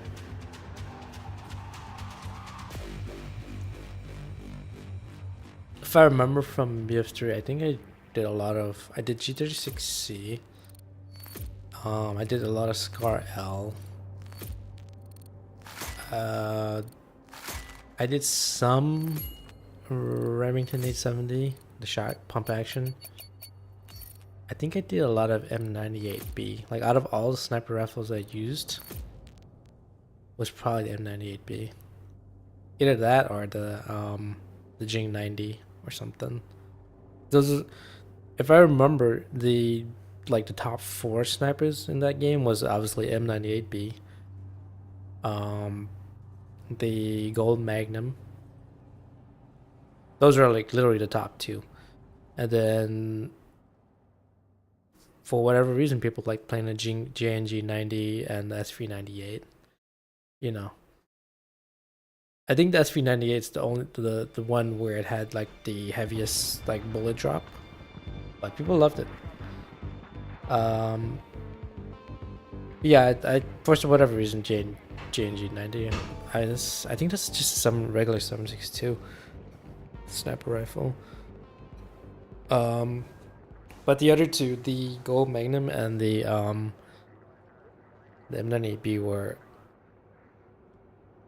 338 Lapua rifles. I think they also had the either the L96 or L115 in there too. I can't remember, but it's in here.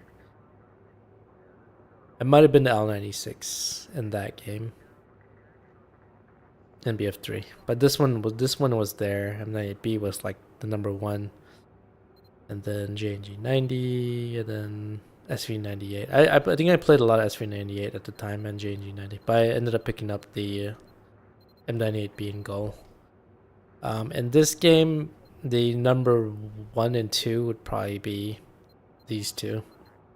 Or 3, Gold Magnum, SRR 61, obviously, and M98B. SRR 61 was probably clearly the best one at the time at launch, but they had to nerf the range. Or I would say like the, what's it? Yeah, they had to nerf the range to get it in line with the other weapons. So it was clearly the best one. It's the intervention. So no surprises there. Oh, 8 more to go. I'm kind of surprised that the intervention never made it into because they had the NGSW competition. I don't know what the sniper equivalent is, but Barrett ended up winning the contract, so they're replacing all the, I believe, the Mark 11s and Mark 22s with the Barrett M-Red. I forgot what the code name is. I think it is just Mark 22 now, but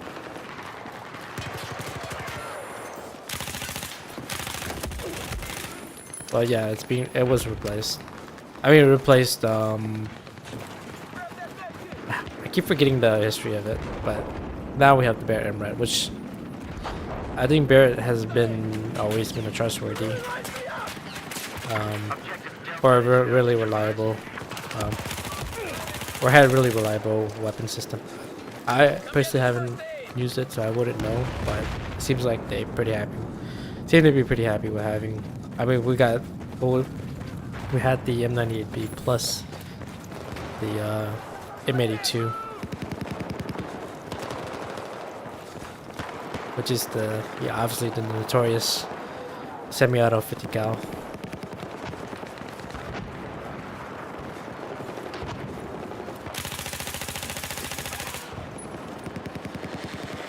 What the hell?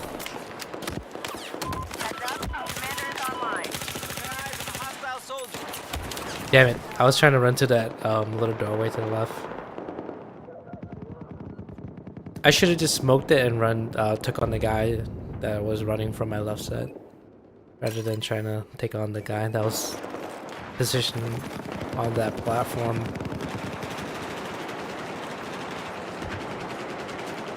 Sector scan. Oh, we have a commander?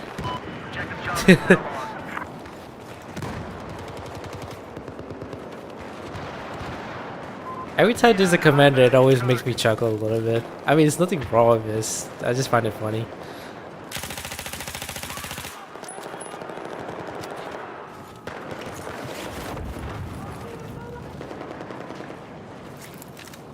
Because I think you had to be on a tablet or something to play as commander. Or can you actually launch it from in-game? I don't know. Oh, I wasn't taking it?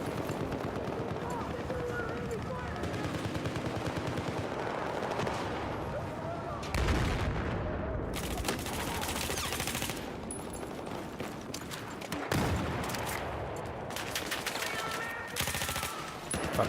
There's two of them. Why did I reload? This guy is just hauling ass with that freaking LMG.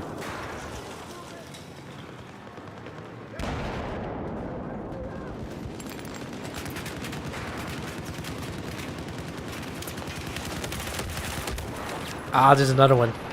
Damn it.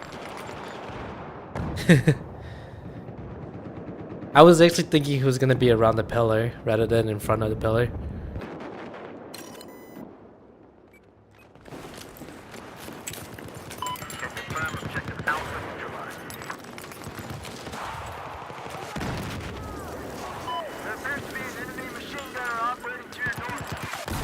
Fuck. Thank you. Holy shit.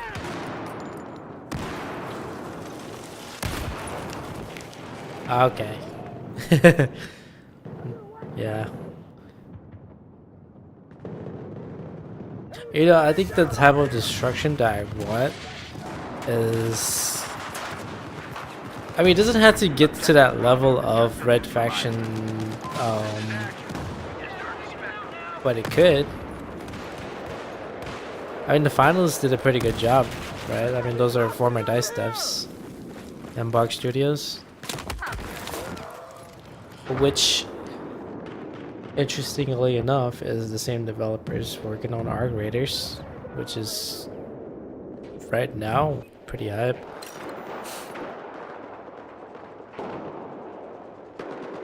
But they showed exactly how destruction can be, had they not been held back. So I think I talked about this before, but the other half of the DICE devs that left went on to form T77 Studios, which is working on a game called Combat Champions. I know not a lot of people have heard of it, but it's there. Let me patch you up. There's a hostile vehicle. Yes, your position. Wait, is he above me? Now, He is. There's no way up.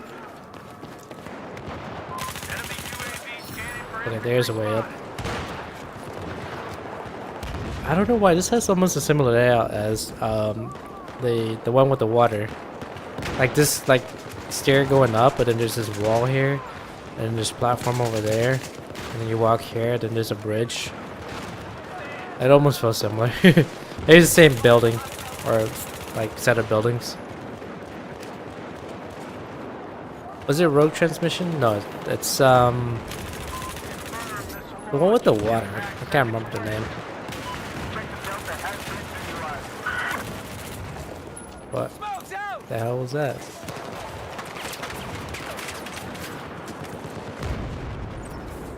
I want to get his weapon. I just got the heavy barrel, so I'm gonna switch to the next BDW. I'm just trying to finish them all. I finished all the carbines. I don't think I finished all the assault rifles yet. So far, I don't play submachine guns and PDWs as much in shooters, but I can see why. I can see definitely why they are strong. Yeah.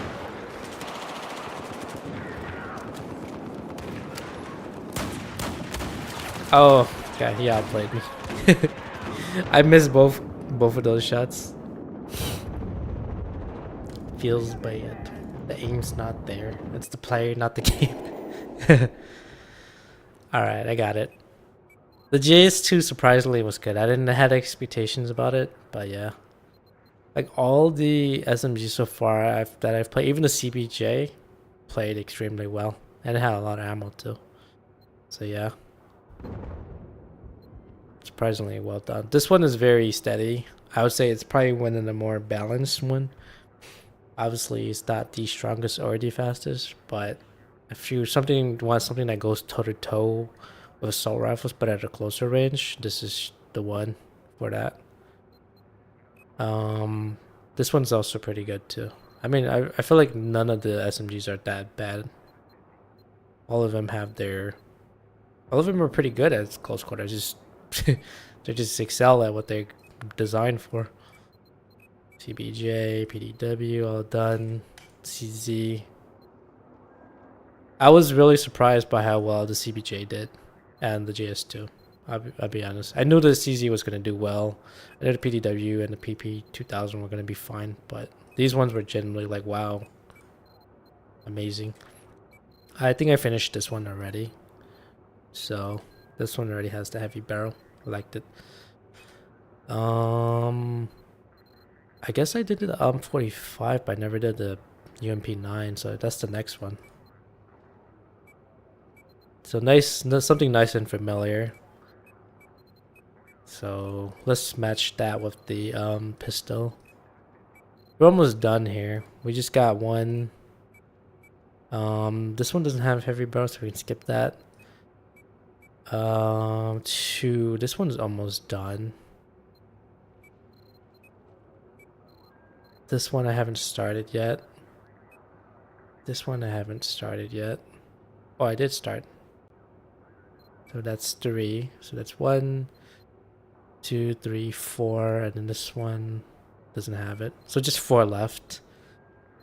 Um, we could just finish the MP7, and then that leaves three. So that's the UMP9. I start two in MPX once I finished MP7. So let's wrap that one up. It's classic. So just 19 more to go on here. That shouldn't take long. Obviously, always a good weapon. So since this uses a 5.7, and I'll show it here.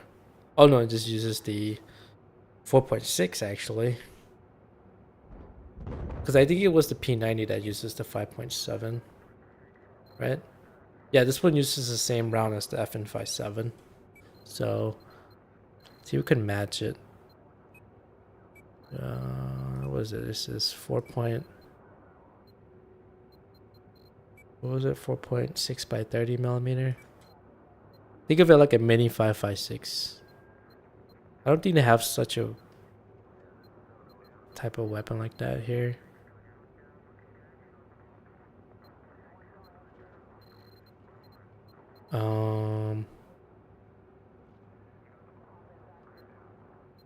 CZ .40 Smith and Wesson 9x19.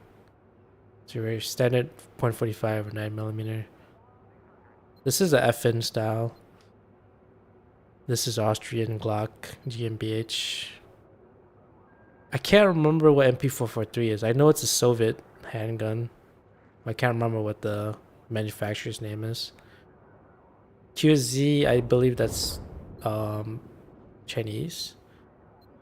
M9 is Italian. Beretta.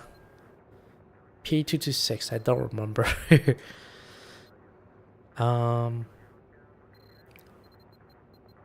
Where is the...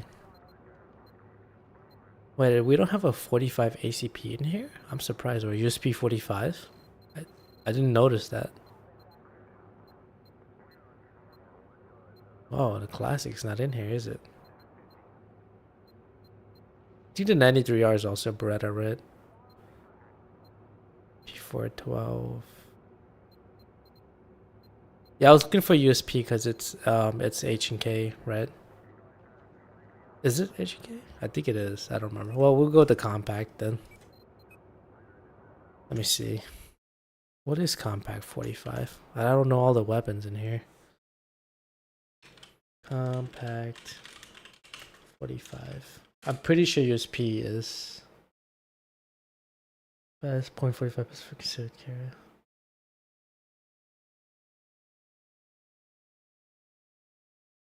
XD Springfield Armory. See USP 45. That is definitely H&K, right? Yeah, it is H&K. I didn't realize it's not in here. P226. Is this FN? SIG. I didn't realize that. USC G18 FN57 1911 CZ such. I didn't really get to use this a whole lot. Compact. What is compact? Compact 45 pistol.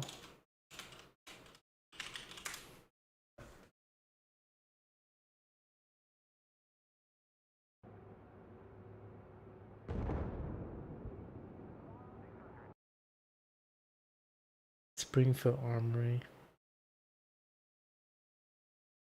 Okay, Springfield Armory is American, I believe.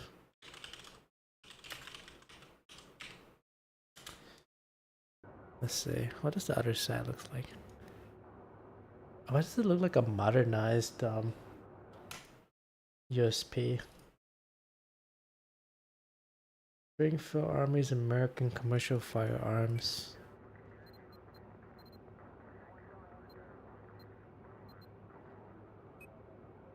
Let's just level these, the first one up. I have, yeah. Let's just try to get a heavy barrel for all weapons, well, all pistols. We're gonna just go back to the first one and just work on leveling that up. I don't know why, but it doesn't make it, like if you choose default, it's, yeah, it's not the color that you want. You can go urban, but it looks kind of greenish. What?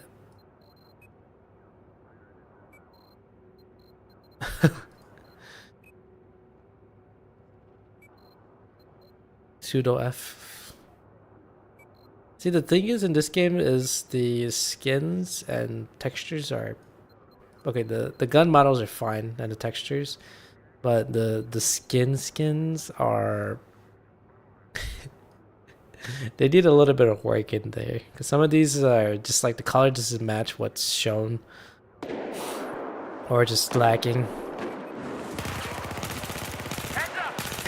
Alright, so I just need 19 for this one.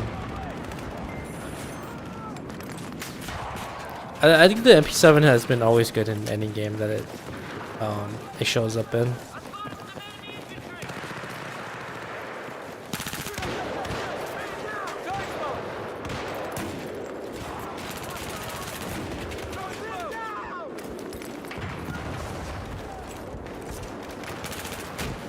Oh shit. I just got dogied.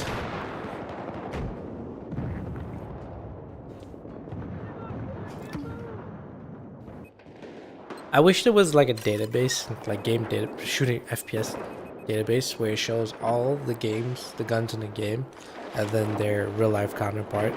You know how sim.gg?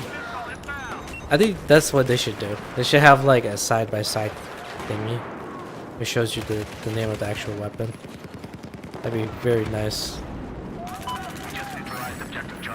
But SimGG is pretty good. I used that a lot when I was playing Modern Warfare 2. The newer one.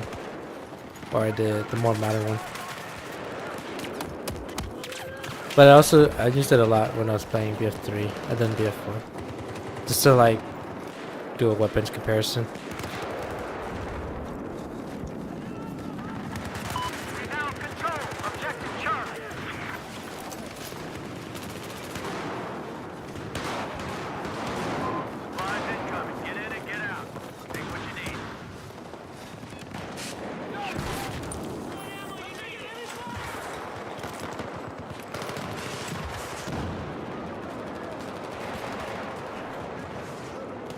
But a what? So now objective Charlie is now neutralized.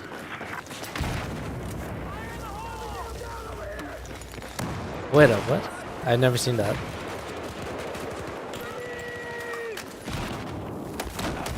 Oh, I thought I was gonna. Yeah.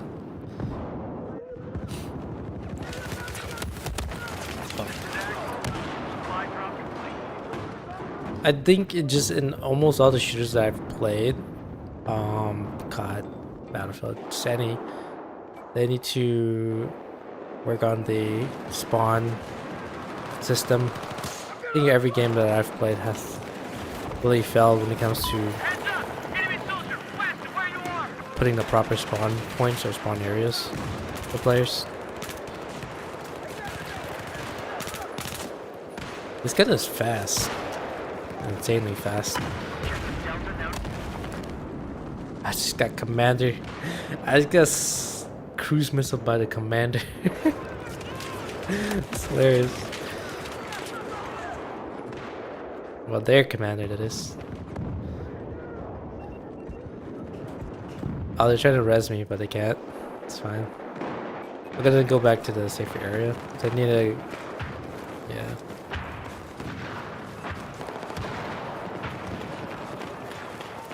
I did see the I saw the BF6 leaks. And the gameplay looks fine so far. In my opinion, it still needs some time. I'd say a minimum at least a year more to further develop. And then I want to say I'm neutral, like I'm 50-50 on the UI. Like it looks a little bit too. This one's nice and simple, but then I think they're looking for a more modern look.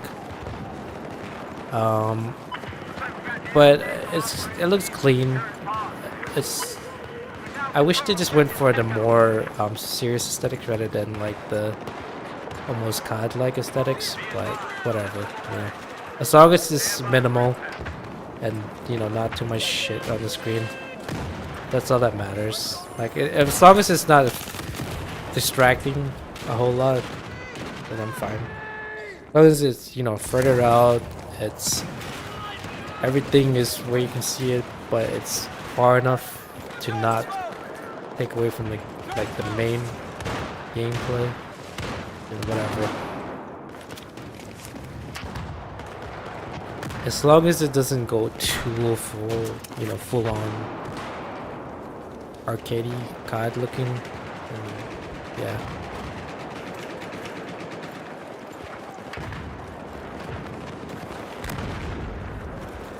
It's hard to describe.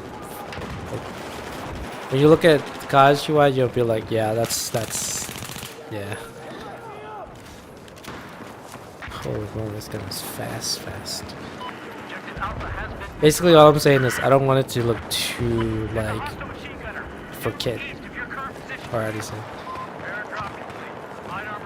Too arcadey looking UI. Like there's already a game for that. It's called COD. And there's people that enjoy that. Keep it to that. But you guys freaking me out.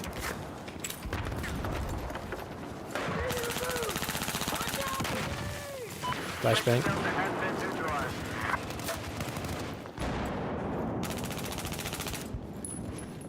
Go around. Ah, gotta stay inside. Objective Delta is now under our control.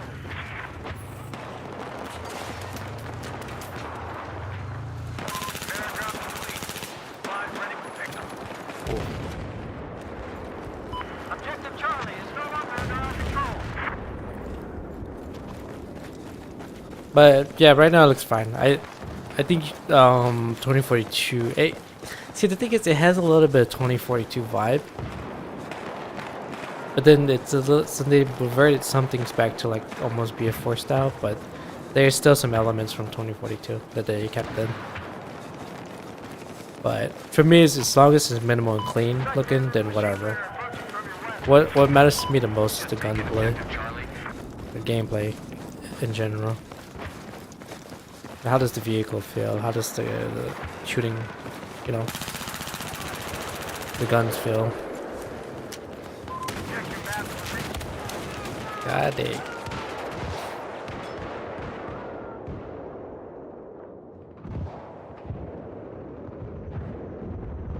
Well, how does like the equipment feel, like the launchers or the grenades and whatever?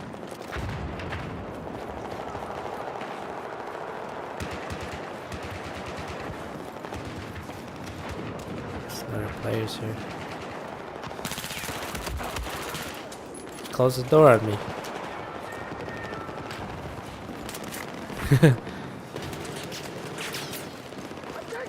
I only have 3.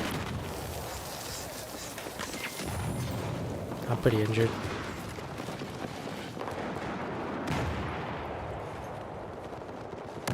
There.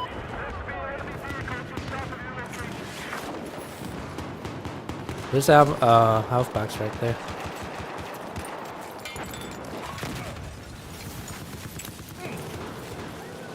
Ow.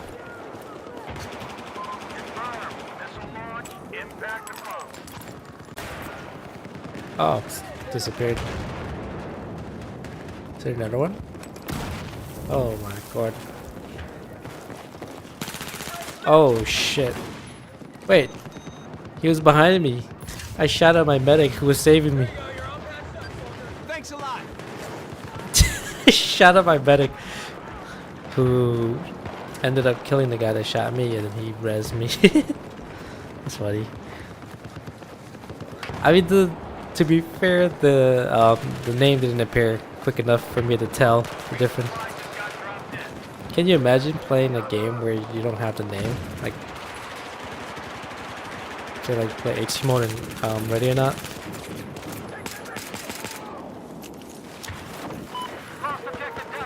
See, we both were about to shoot each other. I mean, his name did appear there, but I think maybe we were confused by the uniform or something.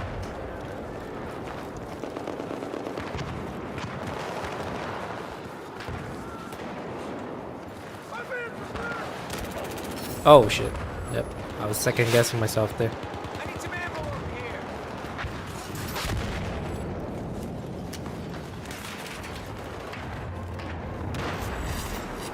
Should probably not go there. Saw you. I don't know everyone's a fan of the holo, but I just like playing it. I don't know why. I mean, in this game, it's actually pretty clean looking.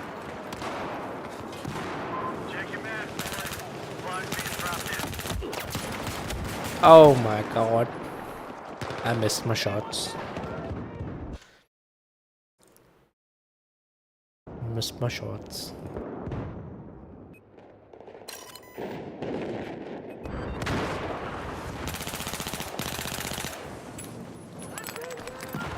Taking cover. Yo, what up, Commander?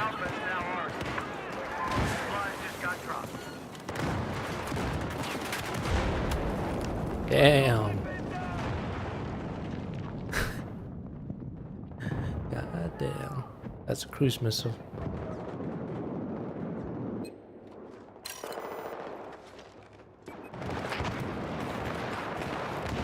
I know, and the cruise missile in COD is the JASM or something, JSSM or something, right?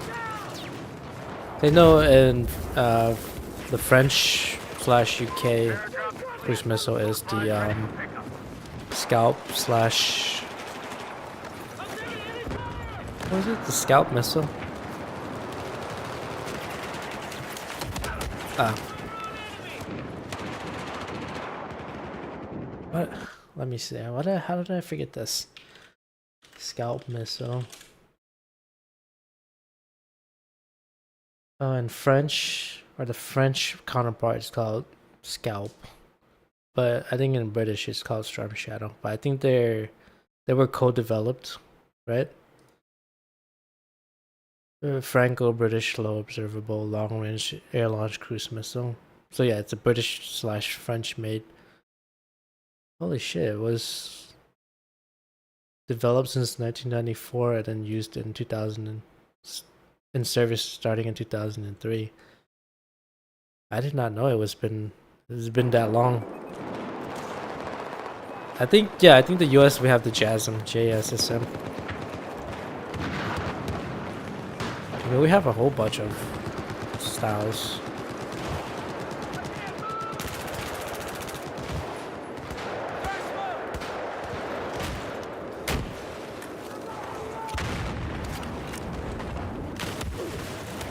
Damn. BB-12. Let me see, is it? USJSM. AGM-158 JASM, yeah. I think that's our newest one, right? That, oh no. Oh shit, same year? 2003? Yeah, it's a JASM. JSSM. AGM something something.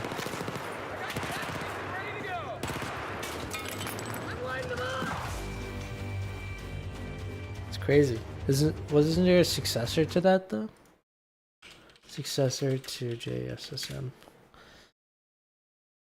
AGM 158XR is pretty sure it's using the same design though, like the shell. Whoa, yeah, that's a big boy. Holy shit! When did they announce this? XR, so AGM 158XR Extreme Range is a long range variant of the AGM 158. Oh, that's yeah, that's on its way out. It's not available yet. Yo, the photos in here is crazy. They got like an up. I don't know why it looks like the size of a bus. I gotta see like a full-grown dude standing there just to see how big this cruise missile really is.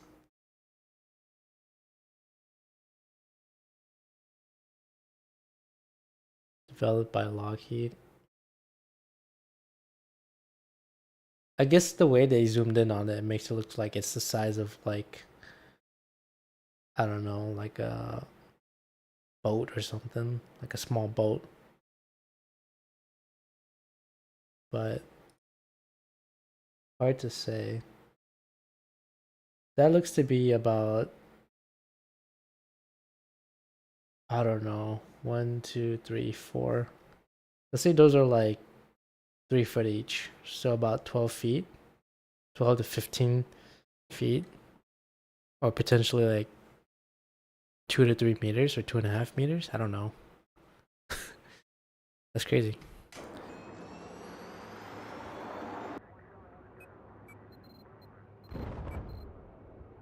All right, 8 more to go.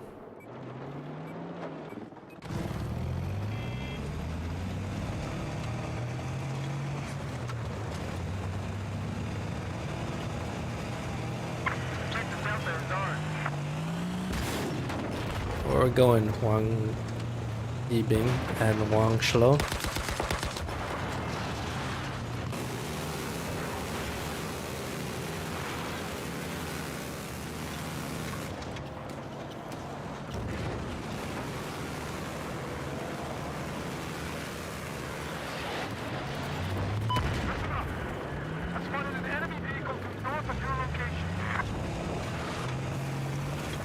Man, bear pigs.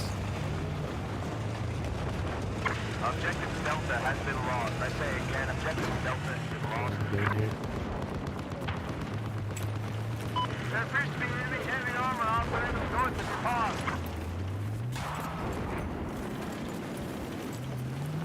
This is a pretty cool map. I think this is.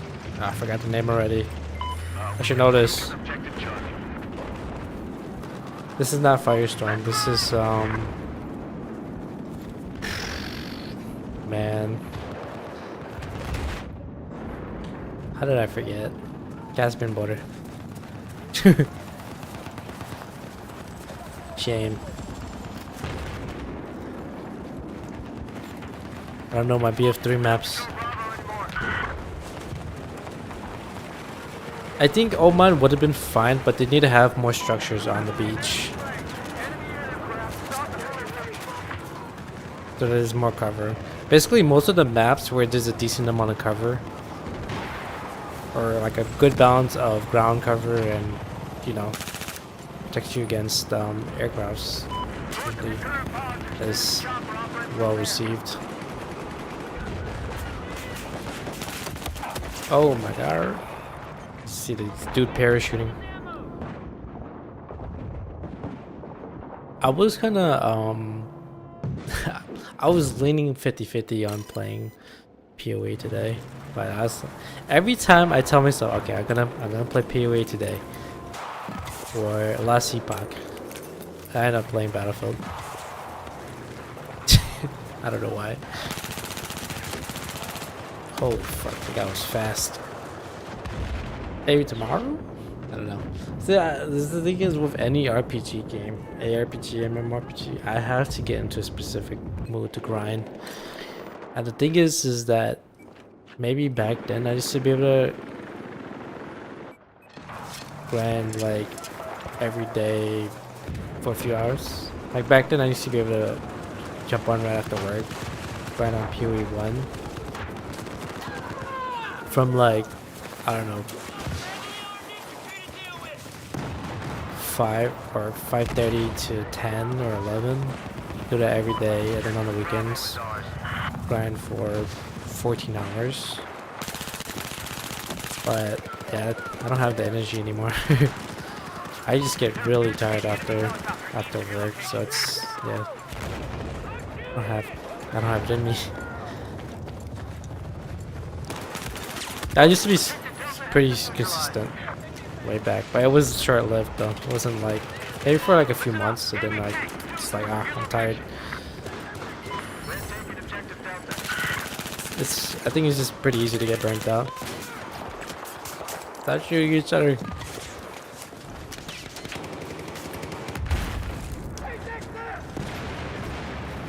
I've never gotten up here actually. I have positive ID on a hostile sniper south of your location. Be advised, objective Echo has been lost. I should have a claymore. Chopper, enemy chopper. Enemy chopper. Yeah, tank. There appears to be an enemy vehicle west of where you are.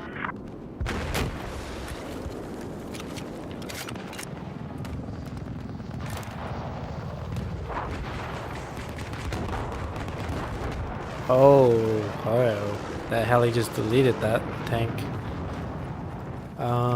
Let's go to let's go help E. A lot of action going down there. This map actually used to be a lot more green, but they changed the texture and the color up a little bit. Just more orange looking. Just fine. But yeah, if you play BF3, the trees and stuff, the leaves were more greenish slash bluish.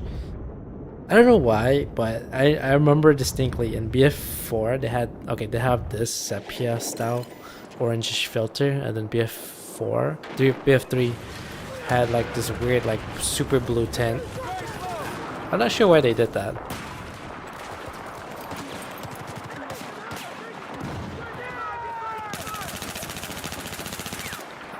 I don't know, in my opinion this game doesn't need those weird tint slash filters. Just vivid true to life color. That works for me. It doesn't need to be like overly saturated or it has a weird generic filter on it.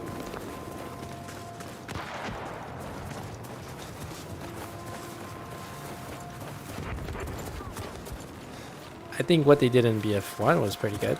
Smoke's out. That game looked a little bit more brownish though, but I think they found a good balance for that. Objective Echo has just been neutralized.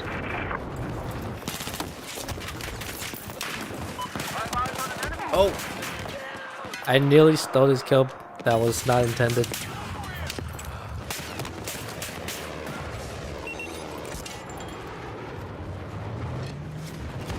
Like I had to stop myself there. And then I have a Roberto.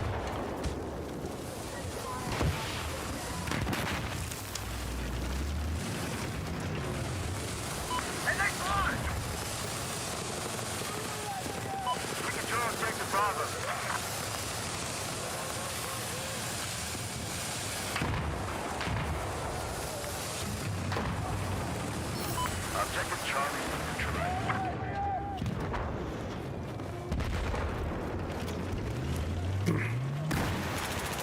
Oh fuck. Oh my god. UCAV.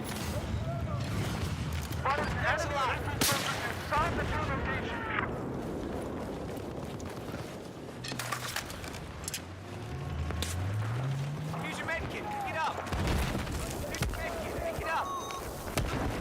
Ah, I was trying to res him, but I'm usually used to putting the defib on 3. So I was clicking 3 and then I was throwing the med packs. When he had it on 4. I was like, I can't. Where's my defibs? I used to be like pretty good at switching to a different class. I used to be able to just like if I was an engineer and my teammate got killed who was like assault, I would switch to the class quickly, defib them, kill them, and then switch back to my engineering class or something like that. Ouch! I did not see him. I was like so focused on that tank.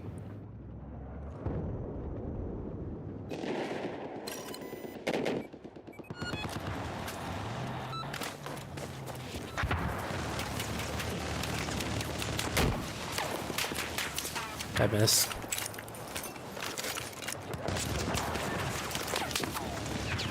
And that crouch.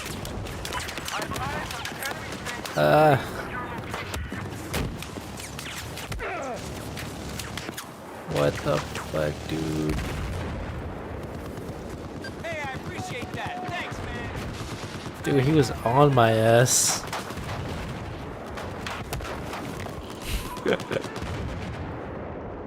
Fuck. Well, at least they got the AA. That took, like... Oh, well, I guess that one recon guy got it by himself. But who is trying to, like, save each other?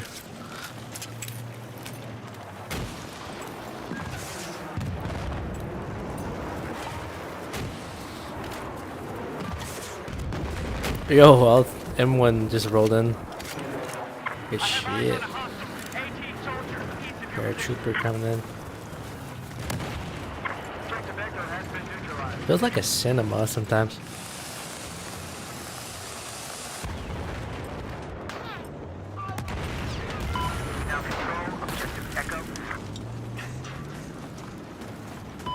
Not this guy.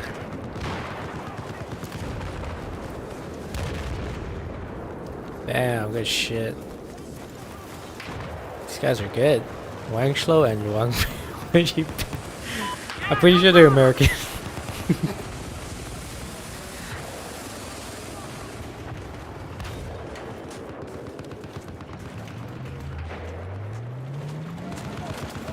Let's go.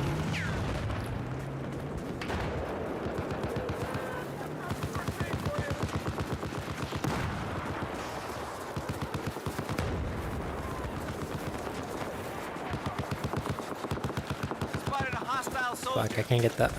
I mean, I only have a... Okay. Put the pressure on him.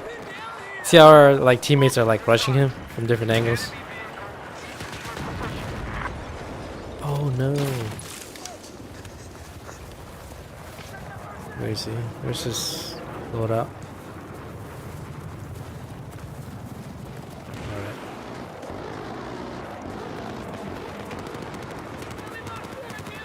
Are you shooting me? Our team's just scattered around this base E. It's crazy.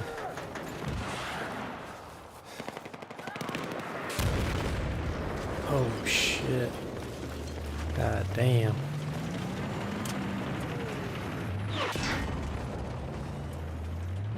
What the hell shot at us? Enemy 18 soldiers spotted.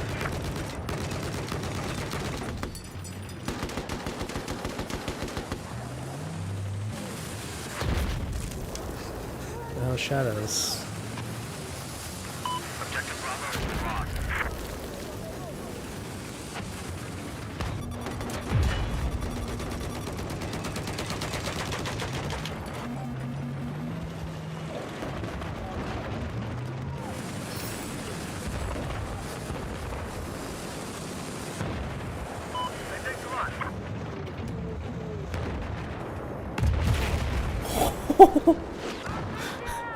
Oh man.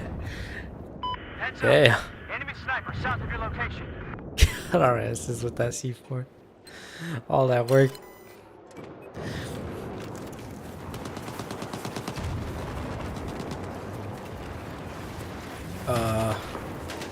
So if I can go right. Is there a way around here? Right over here. Yo, these guys are quick. It's like that. He just rolled in. Boom.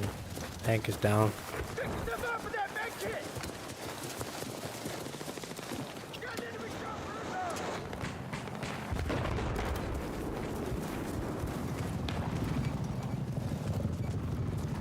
Let's-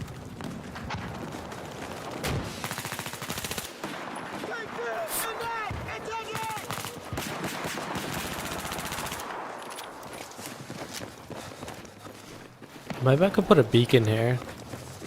Something. Let me just unlock that barrel, then I'll get the beacon. Just the one time. I have eyes on an enemy machine gun. Oh shit. That attack heli rolling up on us. Smoke's out.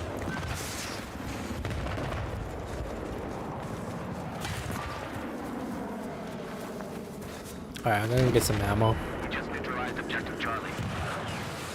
Oh, we got a tank. I've got eyes Sweet. on an enemy tank located south of your position.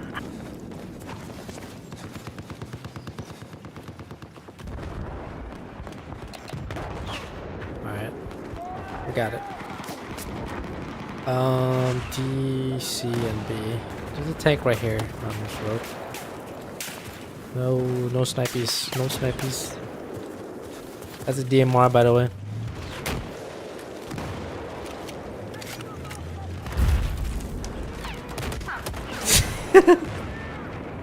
I can't believe I dodged that hit. He's so dead. Yeah, you can't get a tank in there. We got like 6 engineers. A couple recon guys too.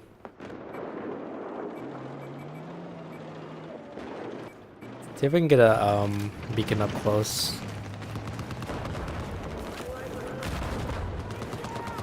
This was my, like, for a good chunk of BF4 I was playing DMRs. I was using this M110. I have eyes on an enemy tank north of your location.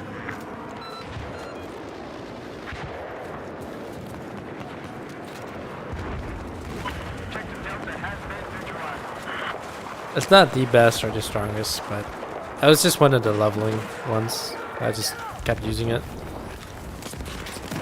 So far. We've taken objective Delta. Thank you.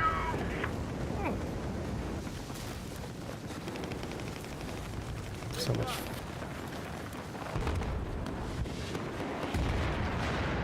There's a lot of footsteps in here. Attack tank personnel have been spotted operating in your west. I can show the setup in a second. But it's kind of the same with almost any of the DMRs. Oh, wrong guy. Trigger happy there. Objective Echo has been lost. Oh, somebody's using smokes? Oh man. They're like in COD and stuff, they don't really use that a lot. Because I mean everyone's gonna be running lethals. But when you actually use smokes, it's pretty useful. But it's more a defensive thing. Not everyone wants to play utility or defensive, right? I'm gonna go to C. I might as well just stay here on D because they're trying to breach it from via parachuting. There's probably a beacon somewhere. He was nearly dead. I was able to one tap him.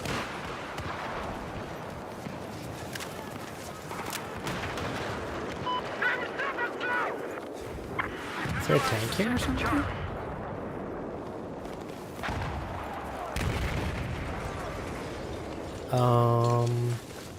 Isn't there a Barrett somewhere? We have taken control of It's down objective here. Charlie. Oh, I didn't know you could just jump down like that. Oh, he found it. I think my teammate just got killed going down. I completely forgot about this tunnel.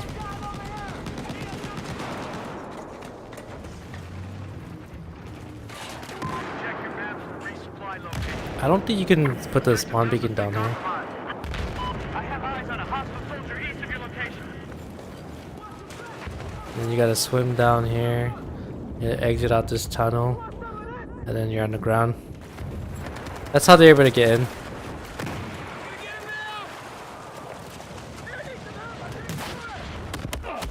Oh, it's out there on the ground. Okay, so I guess I can show the marksman setup here. Marksmans are like, just think of it as the gun in between a battle rifle and a sniper rifle. So there's assault rifle, there's battle rifle, then DMRs and sniper rifles. If you're just talking about like in terms of range and caliber ammo, I guess. But the standard setup for any of the DMRs or marksman's rifles, so any of the 4x zoom, you can even go with 3x, whatever, 3.4x. But I mean, if you're feeling CQC style, you can go like a red dot. But if you're playing the actual like marksman, then yeah, they're gonna start you off the AC or G, which is like the classic, or JGM, depending on which weapon you have equipped. Like if it's a Soviet weapon, then it's gonna probably have a PSO unlocked first or something. I think JGM is a Chinese style scope. So if you have the RFB, for example, oh, okay, so it starts you off with the. Well, for me, I have the ACLG, but you might see the JGM come up first, I guess. Yeah, it's always whatever zoom you want, usually a medium range scope.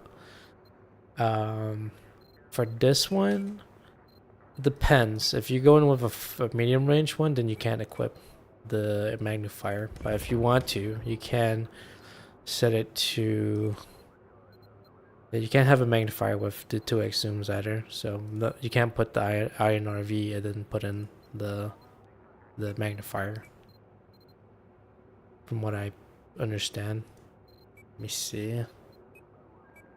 Do I have that here? I'm trying to find a weapon where I have the thermal. Yeah, so for example, this one.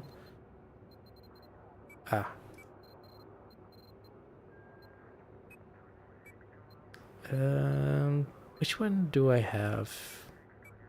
Both. Close range. Do I have the magnifier? No. Okay. Basically, you can't have the thermals plus the 4x or the 2x magnifier. But you can do either way. So for me, I would recommend like a 4x, like that ACOG. I do target detector since you can't put on magnifier. You can do green light laser too if you need, a little bit more accuracy. It's always gonna be a heavy barrel or a suppressor. I don't really use flash hiders, compensators, or muzzles that often. I mean, I use them as I'm leveling the weapon, but eventually I move on to the suppressors.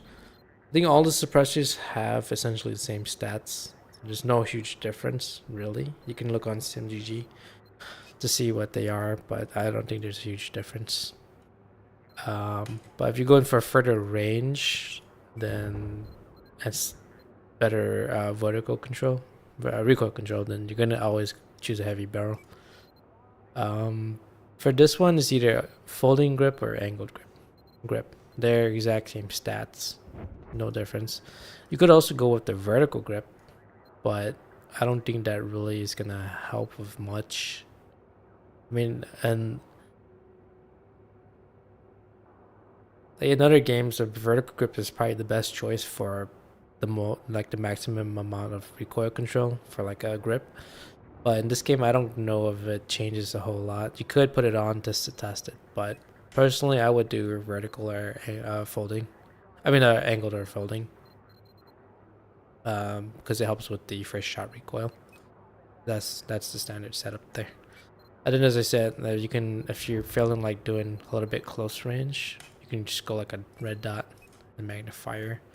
That way you have variable zoom. I can sort of demonstrate that here. There, and then for me, I have my forward thumb button with the magnifier on. So now you have 2x zoom. Or essentially a 3x. Ow. Right, I think the 1x is essentially the red dot in this, well, in most games where it zooms in a little bit, and then the additional 2x zoom. So I guess it's essentially a custom 3x zoom, if you will. But if you don't care too much about that and just want just a single zoom, then just go with that ACOG. And then that laser sight or target detector.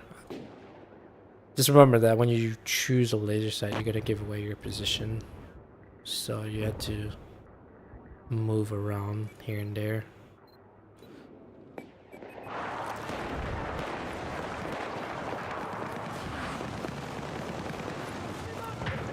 But I can see where it's useful. It's good for lighting up your shots.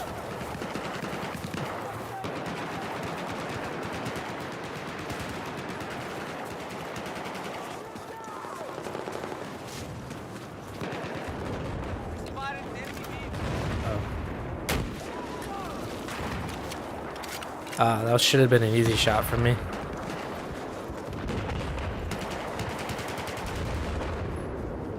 Supply drop executed. An enemy tank has been identified north of your position. Man, our personal border guard right there. It's hilarious. Now, I respect those type of players that are holding positions. Not a whole lot of people like to do that. Everyone would like this to be on the move, right?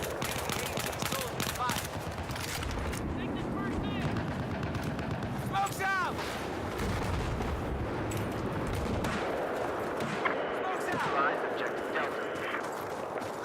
This is, the reason why I smoke is because helis, jets, snipers Resupply just got dropped. gives our team some cover.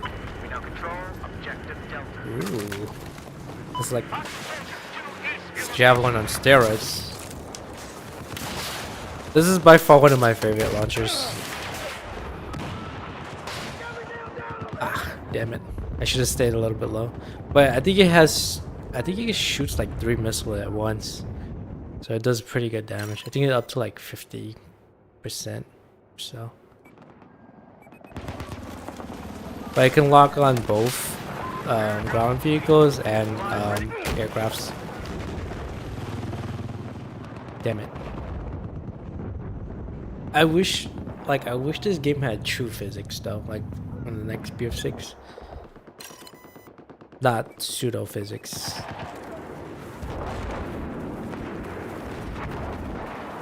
So for example, if I shoot that RPG and I get shot, that RPG or missile or rocket should continue going in the path that, you know, continuing in its path, essentially. But there might be some technical challenges with that, but I just hope that that's like the path forward. It's physics-based projectiles, and then physics-based destruction. Heads up, supplies just got dropped in. On another note, Havoc physics engine is back on the radar. They pulled out a trailer too. So I think the example of Havoc being used, isn't it used in the precinct? If it is, then man, it's amazing. That's how destruction should be.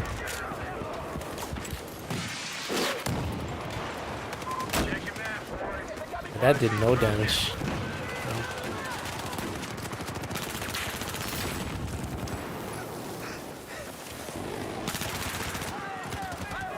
I've spotted an enemy aircraft due west of your current location. Oh my lordy, what? I got knocked back by my teammate's drone. That's actually funny.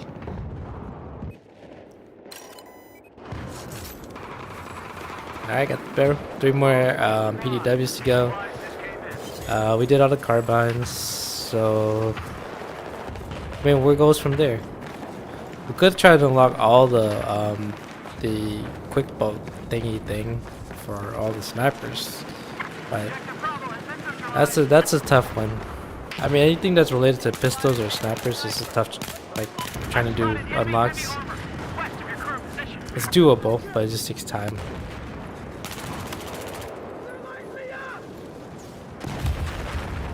Oh, god damn, the AC-130.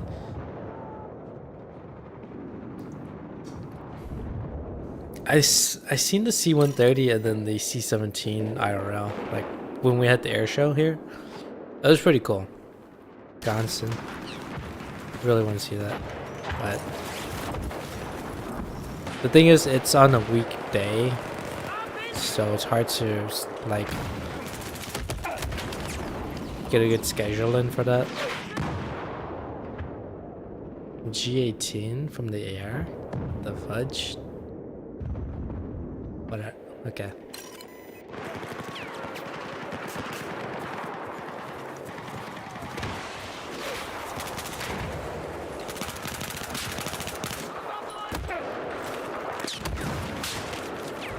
Oh shit. I was supposed to throw it on myself, not them. This gave him reason to push. There's a right way and a wrong way to smoke. Anyways, got the heavy barrel. There we go. And then yeah, I mean 3 more to go. There's UP9, a 9 SR2 MPX. I just went down from the first one all the way down, so yeah. And then I don't know, maybe I could work on the support class next or something, but there's luckily a chance that these are all done, I assume. Yeah, I think I looked through them. They're all completed. It took me a while. I'm not really trying to max out all of these. I'm just trying to get the heavy barrel. I mean, ideally you want to get the stubby grip or the potato grip, but whatever. Anyways, there was the MP9, so I'm already partially done with. Wait, what? I did that. No way. So I only have 2 left. Oh, I actually did it. There is Valsley and the Groza. I remember it doesn't count. There's no heavy barrel there. Because the suppressor is built in. So up 9's done. Okay. So that means just one more check. Just want to miss something here. Yeah, okay. All the PDWs are almost done. There we go. The last 2, SR2 and MPX. And the funny thing is, I'm like maybe a quarter way through on the MPX because I played a little bit when I unlocked it. This one I think 2 years ago, I just got it. I know these 2 weapons I've seen people play it, so I know they're good. So, what is this, 1,000 RPM? Air 900? Okay, that makes sense. Right. Yeah, this one I seen in BF3 and BF2. So, yeah.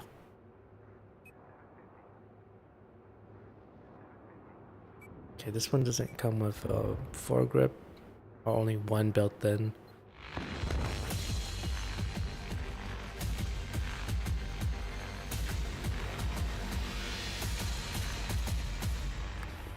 Nice. GG's. 2 more PDWs to go. And then I don't know, either carbine or sniper. That's gonna be hard. I mean, I still have the LMGs. I still have shotguns, DMRs, and then the snipers.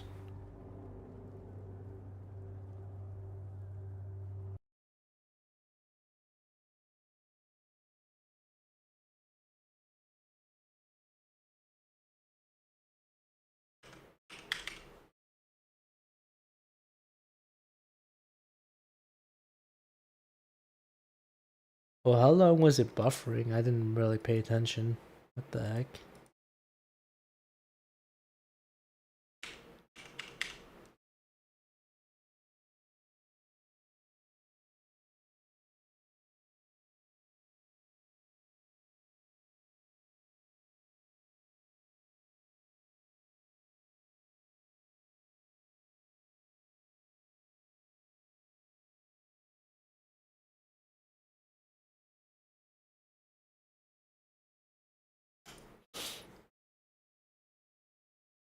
Alright, SR22.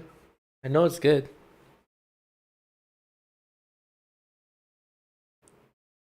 I'm glad to get all the ones that I normally don't play done. But they were surprisingly um good. So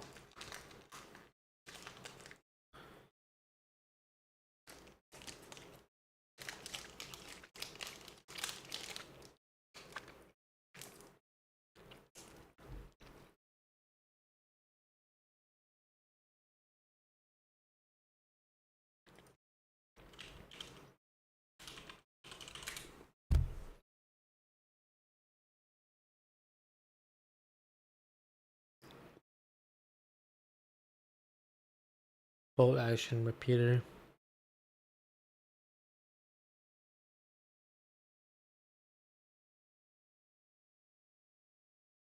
Okay, so the newest rifle, the Barrett Mark 22, is the Barrett MRAD, Barrett Marad, capable of, depending on the configuration, you can use a 7.62 by 51 NATO, 300 Norma Magnum, or the 338 Norma Magnum.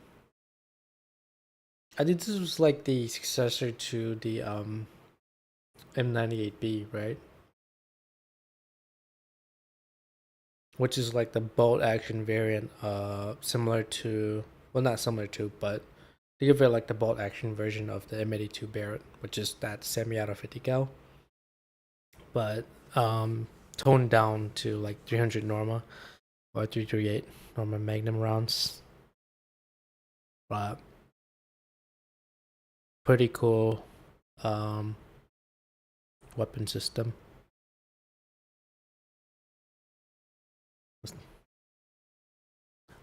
I like the way they designed it. It looks like it just looks like it's scary, like mean looking, you know. Same with the M82 Barrett. It's like when you look at that, you're like, shit, that thing will one hit and that would completely obliterate like your upper torso, or just completely cut you in half.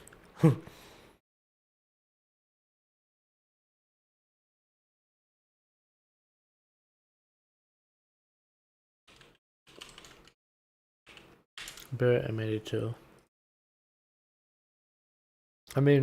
After all, they took an LMG round, not even an LMG round, a machine gun round, a 50 cal, put it into a sniper system and call it an anti-material rifle, AMR, and then reduced it down to a 300 or 338. But it was meant for like light armored vehicles and aircrafts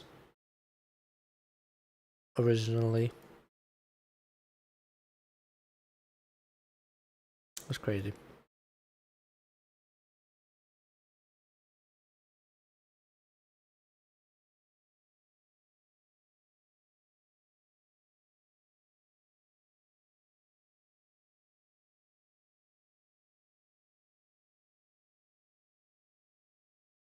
Is it switching over? Is it stuck? I don't know.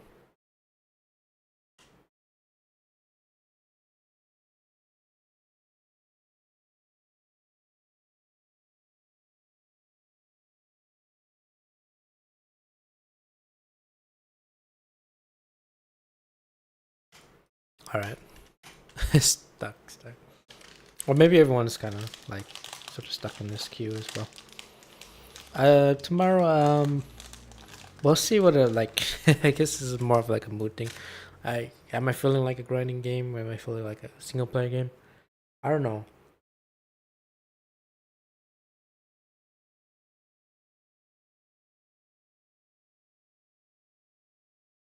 I've been kind of thinking about playing single player games. I did bought the Witcher bundle, so there's that. But I still have a bunch of single player games in my backlog, like Dark Souls 3 or DMC 5. There's Bloodstained Ritual of the Night, which is like the same makers of Castlevania. There's Hellblade, I still haven't started.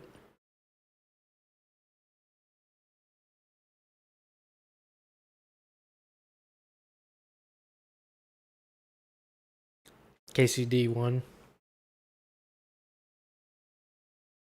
But the thing is with those is I wanted to play it at their like, you know, their intended graphics. So at like very high or ultimate. But the only way I can do that is if I complete uh, the dual PC setup. So I have my old PC sitting there. I gotta replace the CPU. I'm pretty sure it was the CPU that died essentially. I mean, it's old. It's like what, it came out in 2013, 2012. So it's like more than a decade old. So I'm not surprised. Somehow the PSU is fine. I've had that since 2013. Um, the motherboard seems to be working, or it could be the motherboard. I don't know, but all I know is that the fan's power on. The 1050 Ti, the graphics card, I'm pretty sure that's working. I think it's either the CPU, the motherboard, or the RAM. So one or the other is not working, and my guess is on the CPU. Somehow the RAM, which is the Crucial Ballistics DDR3 RAM, has lasted since 2013. If it was the RAM that died, I'm gonna I'm be like, wow, yeah, that kind of makes sense. But I'm surprised it even lasted. It lasted longer than the CPU because I did originally when I made the build. It was for the CPU. It was the Radeon the AMD FX 8320, which came out around 2013. That died, so I replaced it with 8350, same AM3 Plus socket. Was it socket AM3, right? Socket AM3 Plus. Yeah, AM3 Plus. The graphics card that I got at the time was I think it was MSI Radeon HD 7970, right? Was it MSI? 7970. No, it was XFX. Crazy enough, right now, XFX, I was really trying to get either Sapphire or Radeon XFX when I was pushing to get the RX 9070 XT. Obviously, it was sold out, but that was the ideal choice. But I ended up getting the Gigabyte something something. I think it was like Gigabyte Gaming or something. As long as I got my hands on the 9070 XT, I was happy. But if I could have gotten my hands on the XFX over Sapphire, I would be like, wow, you know. But yeah, my first graphics card ever chosen was the XFX HD 7970. It lasted a while, and I was pretty happy with it. But I'm pretty sure like a capacitor or a resistor blew up or blew out. It probably was fixable, but it probably wasn't worth the money to fix it. I should have kept it. I should have kept it, but I ended up throwing it away. But yeah, I like the aluminum metal design. Anyways, it's pretty cool now to think about it that I started with like AMD components, the 8320 and the 7970, the graphics card, and then now I'm at the AMD what is it, the 9950 X3D. Now I do gotta say this: if I had to recommend, just go with the 7800 X3D, because what if you go to 9800 X3D or the 950 X3D, the extra costs is not worth like the minimal gains. So stick with the 7800 X3D, because you're paying like an extra $50 to $100 more for like maybe like a small percent boost in performance. So yeah. But yeah, 7800 X3, perfect. You could go with this 9800 X3D, but as I said, the difference is so marginal that it's probably not worth. Just put that money towards something else, right? Like the graphics card, or put it towards other components like a better power supply or a better motherboard. Because the 7800 X3D that's adequate. For the RAM, I would say right now in this day and age, 16 gig is should be adequate. Well, I think a lot of people are gonna say 32. 16 gigs right now is the minimum now.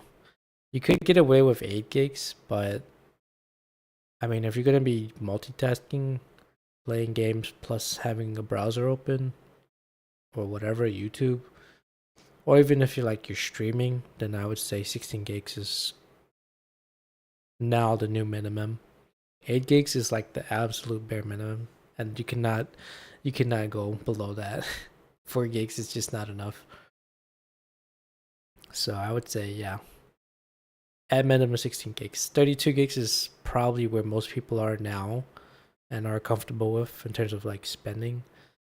64 gigs would be like, I would say for the average person should be like the absolute maximum. At 32 gigs is just fine. 32 gigs is good, and I don't think you really gain anything beyond that.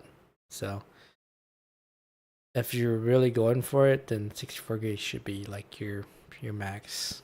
Anything beyond that is not worth it.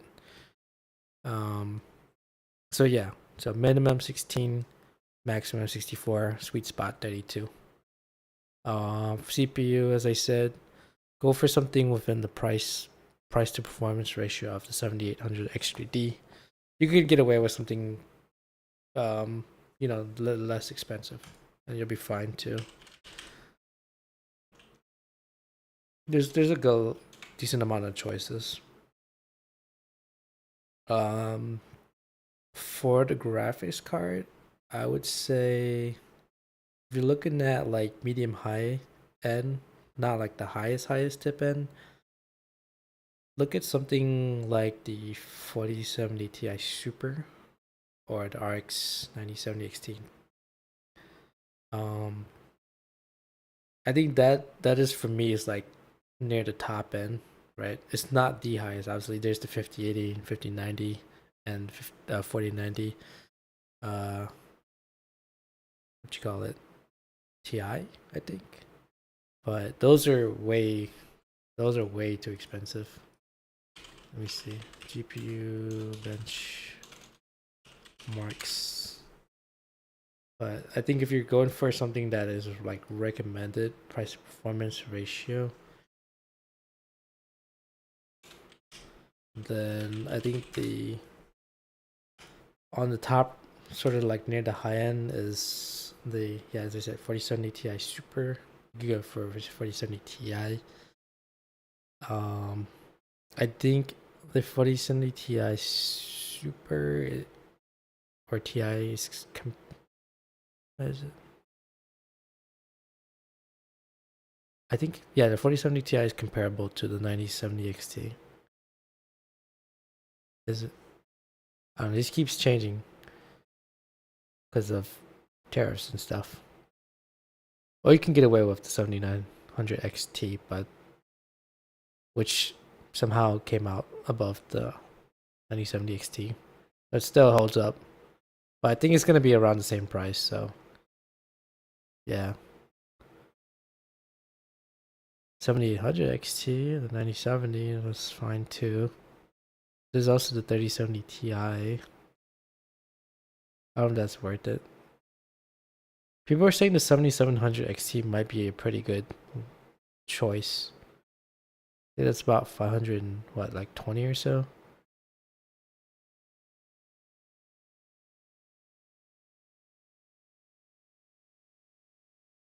Or you can get away with a 2080 Super, I don't know.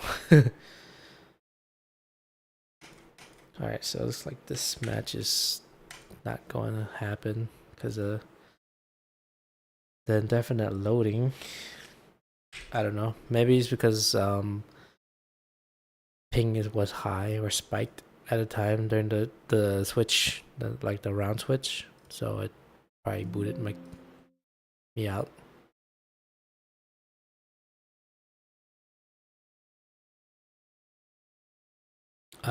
But I should probably call it here, I think. And then we'll save the SR2 for tomorrow or the rest of the week. I'm not in a rush. I'm just doing it just to do it, just for fun.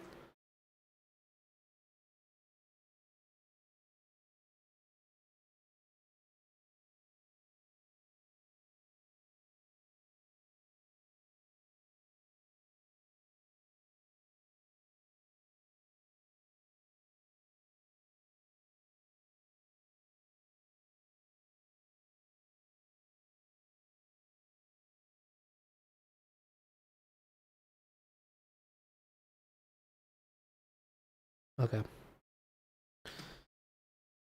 Yeah, I think there was a ping spike for a short bit, so it probably booted me out, or it got stuck between wanting the server wanted to. I mean, they probably have a limit there, so yeah, during the reset.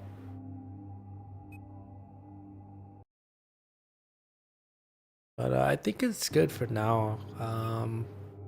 I should probably. I mean, it's already late. Usually 10:30 is like my absolute cutoff time, but yeah, we went overtime. So where is it? There we are. This is where we're at right now.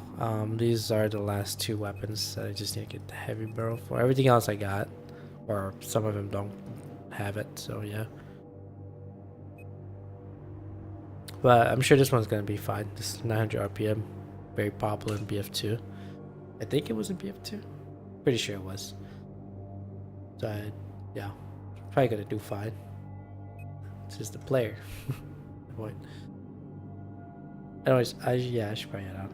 I don't wanna wake up too tired tomorrow because I have a lot of stuff to do. I did fall asleep for. I think I got off of work at like 5:45 or something like that. I slept until like 7:30 or something, and then ate food. Jumped on at 8 o'clock. Yeah, let's just try and get a good night's rest and try and at least get on. Try like an hour in between, like when I end my shift and then when I jump on. Might spend that hour just taking a light nap. Anyways, fun games. Y'all have a good night. I'll see you the next one, I guess. Peace.